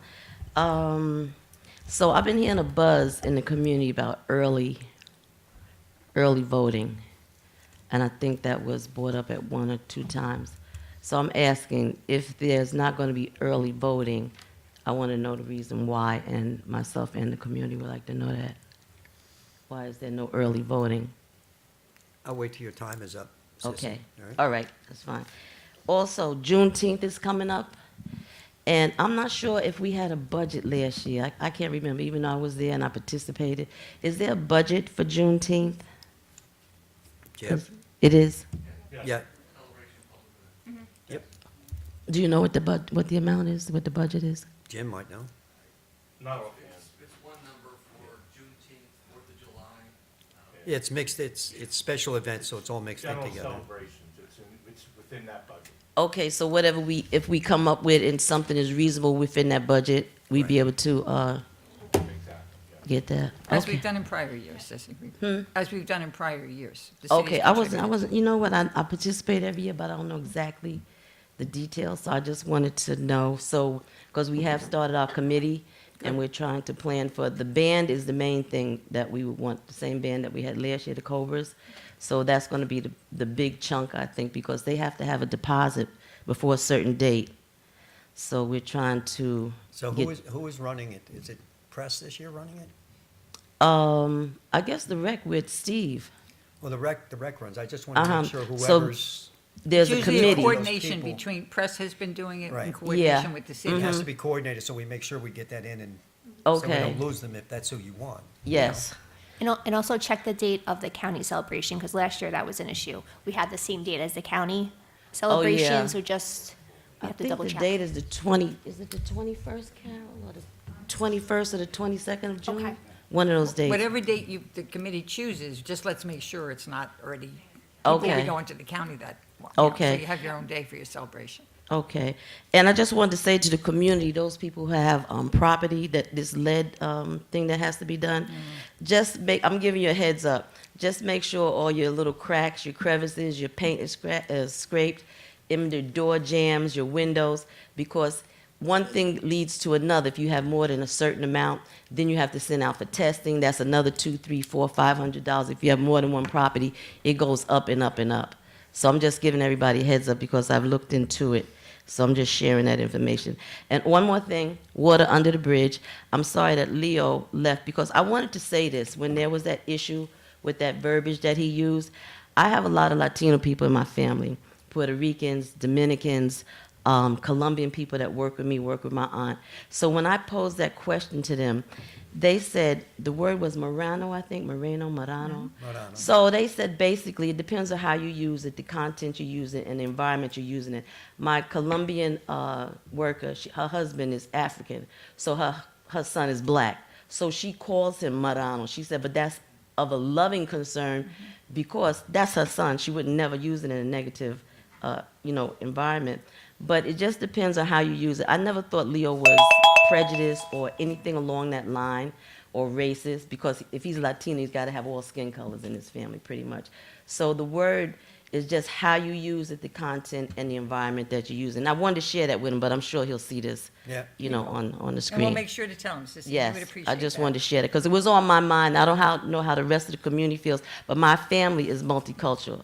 So I have Jamaicans. I got everything in my family, and all the way back to slavery. So everybody knows from whence they came. So we have to look at it like that. Thank you. Thanks. I'm going to answer your question about the early voting. You want to answer the question? Yeah, well, you would ask me about the early voting. I didn't want to use your Oh, time. okay, So, uh-huh. yeah, we had decided not to do it, Sissy. We had had discussions with ourselves. We had discussions with Lyndhurst, which is a similar town to ours, nonpartisan, even though it was brought up that they're not the same demographic as we are. The biggest factor for me was the fact that it was brought up after our political cycle and had already started for this election. It was right at the beginning. It was everybody already started. Some people will say, what's the difference? There is a difference. I'm not against early voting overall. That said, we decided not to go with it, but there's still, you know, you could still early vote, you could still go down, get your mail-in ballot, and mail in your vote like weeks ahead of time. So the reason you're saying for no early voting is what again? We're nonpartisan, right? There's two nonpartisan elections this May in Bergen County, us and Lyndhurst. Lyndhurst had already decided not to do it. We followed suit with that, and there were a lot of circumstances involved, some of them personal, some of them not. But we decided as a council not to do it, and we still think there's plenty of ways to get out to vote with your chance to mail in your ballot, plenty of time ahead of time, and to go down and vote in person if you want. Okay, yeah, I'm sure that most of the community is aware of that, but I know in my hood, in my neighborhood, early voting would be beneficial because there's a lot of people I know that don't get out, won't get out, and if we push them, and I know if I was out there pushing them to early vote, they would vote. Otherwise, the vote will be lost, and I know that because they've already expressed to me, nah, you know, but if somebody's behind them, getting them out to early vote, Right. it would really be beneficial in the community of Hackensack, And I because a would do lot the of people same have thing with- expressed with- that. With VBM, vote by mail, I would do the same exact thing. I would push them to, here's your envelope, you can help them fill it out. You know, and I don't think you can mail it, but somebody, they can just put it in the mailbox. You can have a bearer, you can, as long You as can it's have signed, somebody- you can have you someone can take help- it to the mailbox. you It can just help has to be somebody. properly indicated. You can't give somebody a mail-in vote and not, you know, because it's a vote, right? So you have to have a chain of custody, but aside from that, and it is just if you do have a bearer, I believe the law has changed, so you can only have one bearer. Like it used to be, you could have 100, you could bring in 100 vote-by-mail votes to the county. I think it's like 5 now.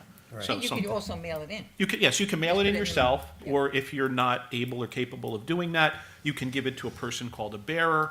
You sign the bearer documentation, and then they can either take it to the county to be counted or drop it in the mailbox, or you can even drop it, there's a vote-by-mail box that I believe, I guess is at the county building? I know the every county town has at least one, every county.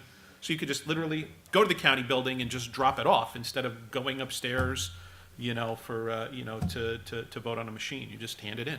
Is So there a Sissy, that- time frame for that? Yeah, I mean, you're still plenty of time to go get a vote by mail. The vote by mail, as long as it is in the mailbox by election day, I believe it's like you have 7 days for it to be counted. So you just have to make sure, because obviously you can't mail it in the day after the election, but But as you long can as. mail it in prior to You can the mail it in election. prior to, up to, and you can even hand deliver it in the county up to the close of the polls on election day. So just like you could have early voting to go physically vote, you could fill out your paperwork and do the same thing if you choose. Bring it early into the county and put it in the box, or simply put it in the mail. And that's what No we. postage required. And that's what we as a council have been promoting, especially folks that, you know, are shut-ins, are difficult to get out, you know, to make them have to go to the poll, you know, a couple of days early. And it's not the poll, they have to go to the county, because that's where the early voting is being held. This way, they fill this paperwork out once, Sissy, and then every election, they'll get their ballot in the mail. And it's their choice. If they want to not vote, they throw it in the garbage. If they want to vote, they just have to put it in the mail. So we're encouraging that because that solves the problem for that person for the rest of their voting life. So it's really, we believe that if we could educate folks on, at the benefit of this, if you don't want to go out and vote on election day, the benefit is phenomenal. The weather's bad in November, you don't have to go out, you just put it in the mail, or you go days before. So it really is it is really early voting just as well, but it also sets you up for the rest of your voting life. So every time we have an election, I see someone shaking their head yes in the audience. Every time you have an election, this is a fait accompli. It really gets done. So we're trying to do that in the town, as other towns are trying to do, so that it takes and enables more and more positive voting throughout the community. So You know, I think a couple states so are. spread the word, Sissy. Get the Okay, vote no, by I mails. will. I always do. I know especially you if It's do. hard in my community, but I'm out there trying to. We you know, appreciate either you way, trying. either We way. appreciate that. You know, Thank there's some states that are vote by mail only. I think Oregon, you can only vote by mail, no election. You Well, have sooner to. or later, that's gonna be the That's where point. we're going. And That's that's where we're why the going. earlier we prepare everybody for this, we know it's going to come eventually. So this way, we're used to it, and it's not even an issue. Okay, understood. Thank you, Sissy. Thank Next you. person, please. Good Good evening, Donna evening. West, Union Street. I wanted to, I have missed a couple of meetings, but I thought that I would come tonight to kind of thank this council. And I wanted to thank you for being so committed to your campaign promises that you have failed to take care of many of the residents in Hackensack. I start with having come here a couple of months ago and then listening online to ask that something would be done about the speeding through the side streets. It was directed to somebody that we would look at speed hills or something. Nothing's happened. We also find that I want to thank you for doubling the amount of time it now takes me to get to work because of all of the buildings and the increased traffic. I don't know if you're in charge of this, but thank you also for always seeming to have construction projects in and around the schools at 8 o'clock in the morning when people are trying to get to work and trying to get to school. And so I'm confused by how there are these things that you promise that would be for the good of this entire city, but that has not proven to be the case. And so I want to thank you tonight for showing me why I will not vote for this ticket. Thank you. Next person, please. Reverend Carolyn Davis, I just have a question. Mayor, if I can address it to Deputy Mayor. At the last meeting, when we talked about early voting, you talked about the cost. So what I want to ask you is how much would it cost per citizen in Hackensack with early voting? How much would the amount be? You said it would cost more to the voters. So how much are we talking about? Since the county said it would not be a charge, I'd like to know what amount you're saying it would cost. All right, well, you want me to wait till you finish, or we'll No, stop no, the you clock? can answer now. Okay. The cost That's is in. mine. I'm not taking my medicine. Okay.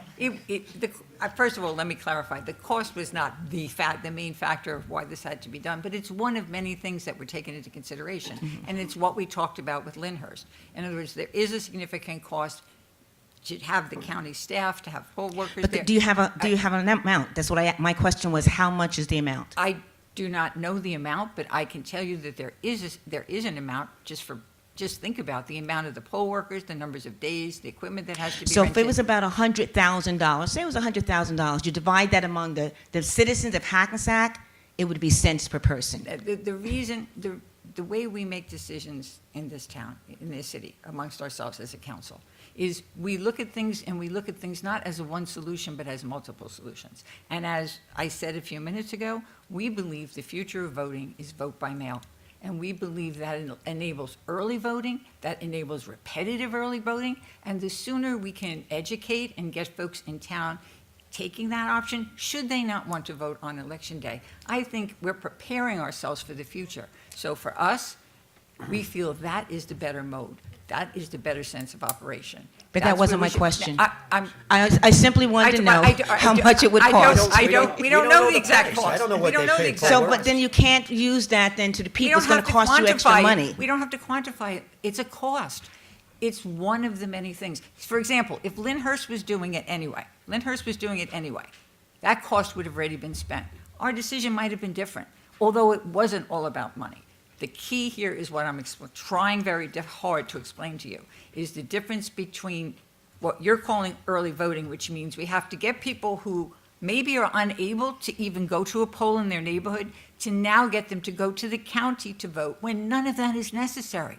For them to vote when it's not convenient for them to vote on election day, the best method is to sign up for vote by mail, because it may happen to them in another election cycle. We will be getting them to vote by mail, but it still doesn't answer my question. My question is told you, because my question is- you always use costs, but you never give a dollar I amount. always That's give a all my dollar amount if I question. know it. I'm telling you, I do not know the exact dollar amount. That was the answer to the question. But I think it's only fair to, no, I think. able to explain to people what It is not the only, it's not the only agenda. That's what I try, if you're listening to me, you hear what I would say. That was not All the right, only let's- determining fact. Yeah, That's it. I'm I not did gonna hear say you. it again. I'm not gonna say it. Thank you. It's beating a dead Next horse. person from the public, please.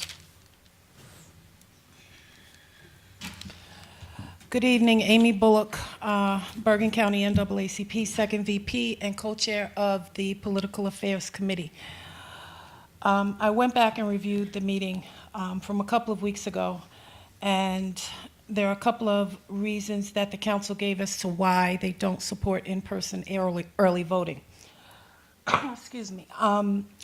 Lyndhurst was brought up as the only other municipality in Bergen County that has a May election. I'm going to reiterate again that Lyndhurst does in no way compare to Hackensack as far as population size or demographic. So it is not a comparable municipality in regards to the benefits of in-person early voting. You did bring up cost as one of the reasons. You did not want undue expense to the city, county, or state. If cost is a concern, perhaps the solution is to move this May election for council to June or November to align with the state or federal, and then you might actually save the taxpayers some money because everything would be rolled up into those elections, and it would solve the issue of early voting. Mayor LaBrosse said there are plenty of ways to vote, mail-in voting at any time, drop your ballot off in a drop box. Polls are open on that Tuesday. There is a segment of the population that prefers to vote in person. Therefore, in-person early voting allows increased opportunity, and should constituents or residents have scheduling conflicts on election day, this will give them additional opportunity. Let's be clear, the state changed the date of the primary because it fell on a Jewish holiday, and they wanted to ensure that Jewish residents in New Jersey had ample access and opportunity to participate. They changed the date to ensure engagement. The current system already allows for early voting by mail. Again, some people prefer to vote in person. Discussions about gamesmanship around the campaign. This has nothing to do with the campaign. Voting has always been, and still is to this day, a civil rights issue. You also said that voting by mail has been successful. I don't consider a 16% voter turnout successful. Councilwoman von Rudenberg said that she doesn't have faith in the very system that got her sitting on that dais. Let me point that out. There was also discussion from Councilwoman von Rudenberg that she had received comments from residents that they didn't feel, they saw the bags were unsecured. Well, was that reported to anyone? Was it addressed? Councilman Battaglia talked about him seeing residents driving other people to drop off ballots. There are many people who cannot drive for various reasons. It could be age, it could be a disability. So again, we're disenfranchising them. And I will close with reminding you, Hackensack has the largest Black and largest Hispanic population in Bergen County. These are historically disenfranchised and marginalized communities. They have suffered voter suppression for decades, and it's continuing today in Hackensack because you are not increasing accessibility and opportunity for the community at large to engage in the democracy that you claim you support. Thank you. Thank you. Next person, please. Good evening, Mayor and Council. Good evening. Courtney Johnson Suffern, President of the Bergen County NAACP. So I just want to point out, Amy went over what was said the last council meeting. But so what was said there, it, put our antennas up, and we went ahead and Oprah'd all communication between Hackensack Council and the Superintendent of Elections. And what we received was an email, 2 emails, one on March 10th and one on February 28th.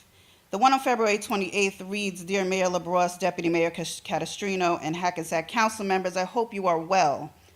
I understand that the Mayor and Council is contemplating passing an ordinance to hold municipal voting elections on May 9th, 10th, and 11th. I have already provided information to your city clerk that early voting for your municipality poses no cost to Hackensack. The 3 county election divisions bear the cost of the municipal early voting elections, and receive reimbursements from the state through the early voting grant process. For your information and guidance, I am obliged to advise you that preparations for early voting for this potential Hackensack early voting election beginning May 9th require immediate and special planning and programming, state logic and accuracy testing, advertising, hiring board workers, supervising board workers, in addition to creating all the state mandated protocol requirements associated with early voting when we are under tight timelines. These preparations cannot be accomplished in a week or two before early voting begins.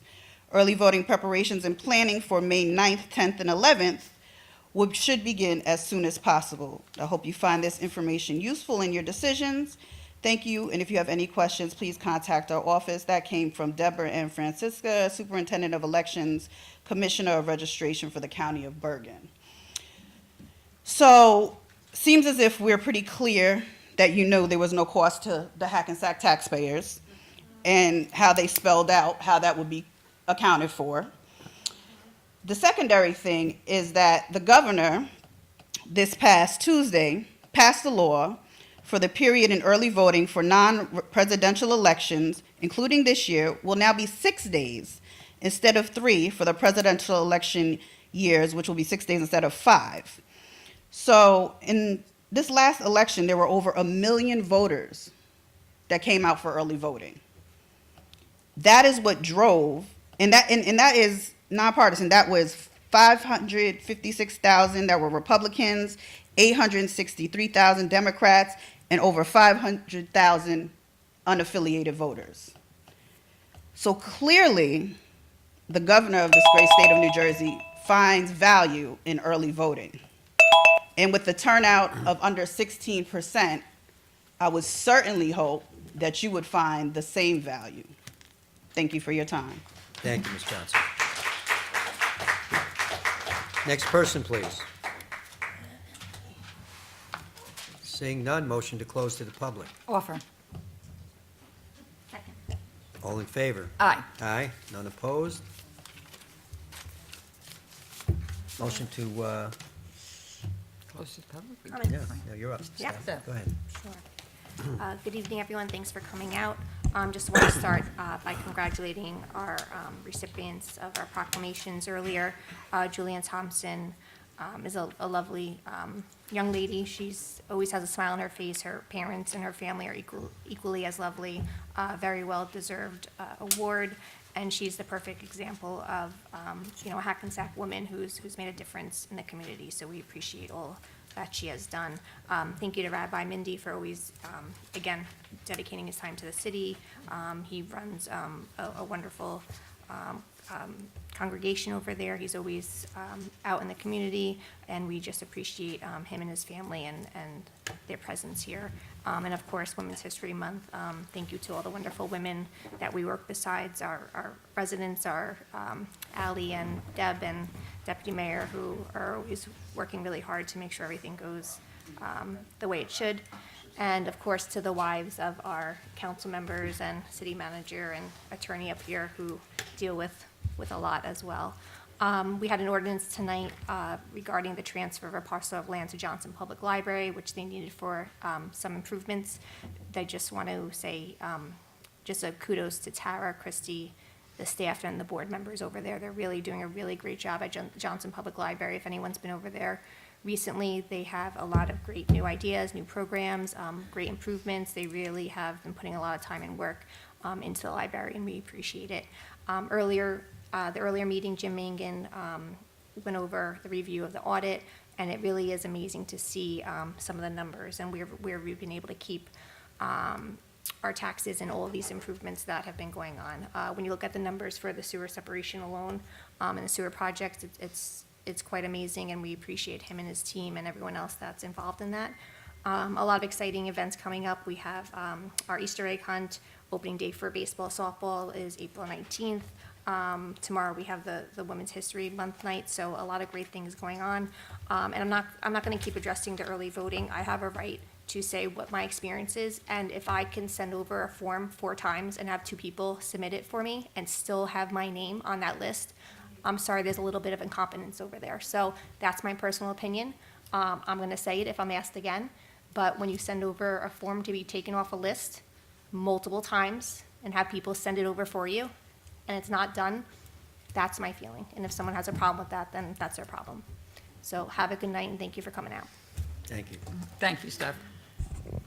I'll echo about the proclamations of this evening. The Gold Award for Girl Scouts is really quite an achievement. I mean, similar to the Eagle Scout for Boy Scouts. Those young women really deserve a lot of accolades. A lot of hard work had to go into that, and well deserved that they should be receiving that honor. Of course, you know, Rabbi has done so many wonderful things in the city, and it was nice to see him be able to receive that award, an award for the education as well.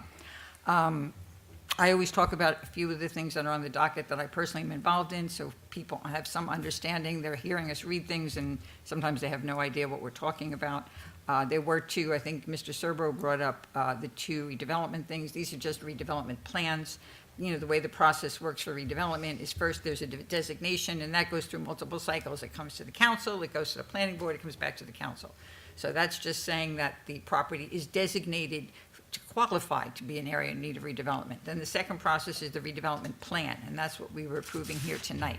The redevelopment plan kind of just sets the guidelines of what the city is projecting as and agreeing with the developer as this is the framework for which the project will be developed. So that's pretty much what we're talking about tonight. Before the project becomes approved, then we get into the actual redevelopment agreement and the financial agreement, which was what Mr. Serbo was asking about. So it was in the early stages for this particular project, but again, it's a pilot project, and the pilot project begins with the letter P, and the letter P stands for payment. So yes, folks, it is a payment. And that payment last year accounted to $10 million coming into the city. If you look at our budgets online, you will see that every property is listed with the amount that they contribute, and that amount of money is directly subtracted from the amount of money we have to pay as taxpayers. So that $10 million, now, if we did not have this $10 million in payment taxes from these developments, we would be paying that $10 million, folks. Yes, you, I, and everyone here that lives in this city, whether you own your home or whether you pay rent. And that $10 million is expected to grow in the next 5 years to close to $19 million. So we have the potential to continue to reduce the amount of money our folks raise from taxes by providing this type of resource. Once we have the numbers, Mr. Serbo, again, that's purposely transparent, and it goes through the same cycle. So it will be presented here, will be presented repeatedly until it is approved by the council. So those are the projects that were on tonight. Sears has a maximum of 325 units, and that's the main piece of information you'd want to know about the Sears project. In addition to that, it was important to this council that the Sears building itself stays, as we consider it an iconic building in the city, just as the bank project, which I'm going way back to, 10 million, was originally People's Trust. It grew to United Jersey Bank, Summit Bank, however you remember it. We required that property stayed, and we're also requiring that the Sears Tower stays. So that Sears Tower will stay. The redevelopment, the units will be, that's a huge parking lot if you're familiar with the property. So in the Sears Tower will be retail and some type of office space, because it's not really suitable for living.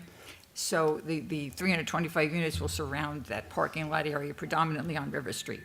132 Main, if you're looking at Main Street, the corner of Main and Mercer on the east side is the 114-story building in the town that's been built. Everyone else has been pretty much no more than 6 stories. So this is their property. That south of it is an empty lot right now. If you look at it, it's a couple of empty lots. It kind of goes to where the walkway is that takes you from the bus terminal back up into Main Street. So it goes to that corner. They're only going to build 102 units there. There'll be parking, there'll be some office space, and they're going to be putting in a rooftop restaurant that I think will be quite lovely for everyone. Other things on tonight, we made some changes to our ordinance. One of them was to define and describe commercial kitchens. If anyone is familiar with it or not familiar with it, just briefly, it's become something very popular here. These are not restaurants where you go in and dine. It's a space where there will be, especially good for starting a new business. There'll be multiple kitchens, so you might have someone renting a piece of it that's producing pizza, or another one that's serving up burgers, and it's an online transaction where you can call and you can order a variety of things. These commercial kitchens have become popular, and we want to be able to afford that opportunity here in Hackensack. And the other one was, we had a particular need in the city. If you're looking at the southeast section of the city. So I'm talking about if you're going down Hudson, going in a southern direction, and coming back up, maybe coming all the way up to Green Street, that particular area. Historically, there are homes in that area that don't meet the definition of a lot size in the city. The city lot size for a single-family home is 5,000 square feet, depicted as a 50 by 100 lot minimum.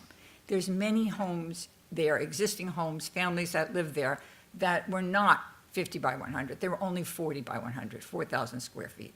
So for folks there that want to make improvements to their home, et cetera, it's an expensive proposition because they don't meet that criteria. So we're creating an overlay zone there in that particular area. So if you have an existing home on a 40 by 100 lot, you can go through the process without having to jump through all the hoops. It will be acceptable that you could now update your home, make change to your home, just as anyone who had the 50 by 100 lot that's acceptable throughout the rest of the city. So those are a couple of the things that were on here tonight. Steph talked about the library donation for the elevator.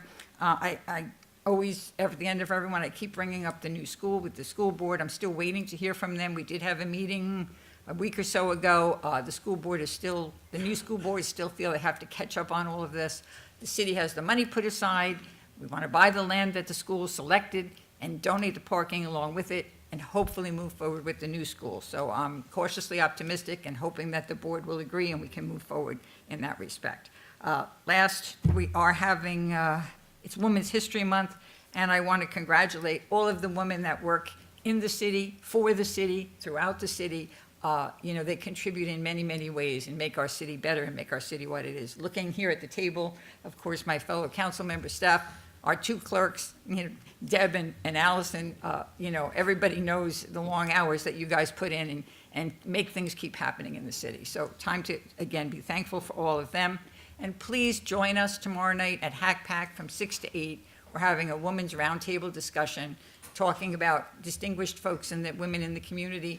There'll be discussion, open for questions. I think it should be a nice evening for anyone who would like to attend, and I hope to see folks there. Have a good night. Jer? Thank you, Mayor. First of all, I just want to make it perfectly clear, I do support early voting. Ladies, I hope you enjoyed your month. I hope you continue enjoying Women's History Month. And again, it should not just be a month, it should be every day of the year for you. Take care, get home safe, and God bless. Thank you, Jer. So, the library, they do a great job. I'm impressed with our librarian, Tara, does a wonderful job, and kudos to her and how far she's taken the library programs, and, with the gallery and everything else they have there, they really, it's top-notch, and with the new work, they're going to put the teen room downstairs. That's going to be awesome. Spring sports is coming up, so it's time to register your kids for whatever spring sport they're in, whether it's baseball, whatever. But let's make sure we get down to recreation. Check in with recreation, see when the registrations have been open. Baseball and softball are done. Baseball and softball are done already? Okay, so if you get down, you still may be able to squeeze in, but throw yourself on the mercy of the court down there. But especially with baseball, our numbers have been down through the years. I remember when baseball had about 600 kids in it. Now we're around 225, I think. So I'd really like to see those numbers increase. Kudos to young Julia on her award tonight, well-deserved, and perfect timing during Women's History Month. A young lady like that, doing what she's doing, she's definitely on a path to be a leader, so good for her. Also kudos to the rabbi. I always enjoy hearing that gentleman talk. He does such a great talker, and he's always from the heart and always peaceful. So it's wonderful to hear from him. Mr. Subro, I would ask that you either spend a little time with Deputy Mayor or with Jim Mangan, and he'll take you through some of those, he'll give you 15, 20 minutes, and he's a busy guy. But sit down and let him explain some of that stuff to you so you understand a little better, because it's important. And you know what? It's not easy to understand. Pilots are not easy to understand, but, he gets it. So I would recommend doing that. 4:15 is the Easter egg hunt. Right, very important. Check online, there's different dates for different age groups. They start all the way from 1 right? Up to, Same date, different time. same date, and there's different times throughout the 4 day o'clock based on the and age of 4:30. your child, right? So, yeah, that's, and it's fun to watch them, because they, when they open the floodgates to get the eggs, it's like, these little toddlers, they're like, The adults. yeah, and the mothers are crazy. Mothers are the too. worst, I think. No, no offense, moms, but let the kids grab their own eggs. So, and again, happy Women's History Month to all the ladies. Without you, men would be in a lot of trouble, no doubt. And just on that 40 by 100 lot that Kathy was talking about, that 4,000 square foot homes that we're allowing to do work on, they still have to be single-family homes. You can't Correct. you can't change them into two families. It's just, they stay single families, but you can now expand them and make them bigger and fix them up. And they have to be existing homes. You Yeah, can't they have to create be a new existing lot and Make homes. it smaller. If Right. it's an existing home, we want Exactly. to help you. You always have the right, if you have an empty lot that's 40 by 100, to go for a variance. You can go in front of the zoning board if you wanted to. That you do at your own risk. All right? And with that, I wish everybody a safe trip home. Thank you all for coming. We'll see you in April. Thank you. Motion. Motion to close. Offer. Second. All in favor? Aye. Aye. None opposed?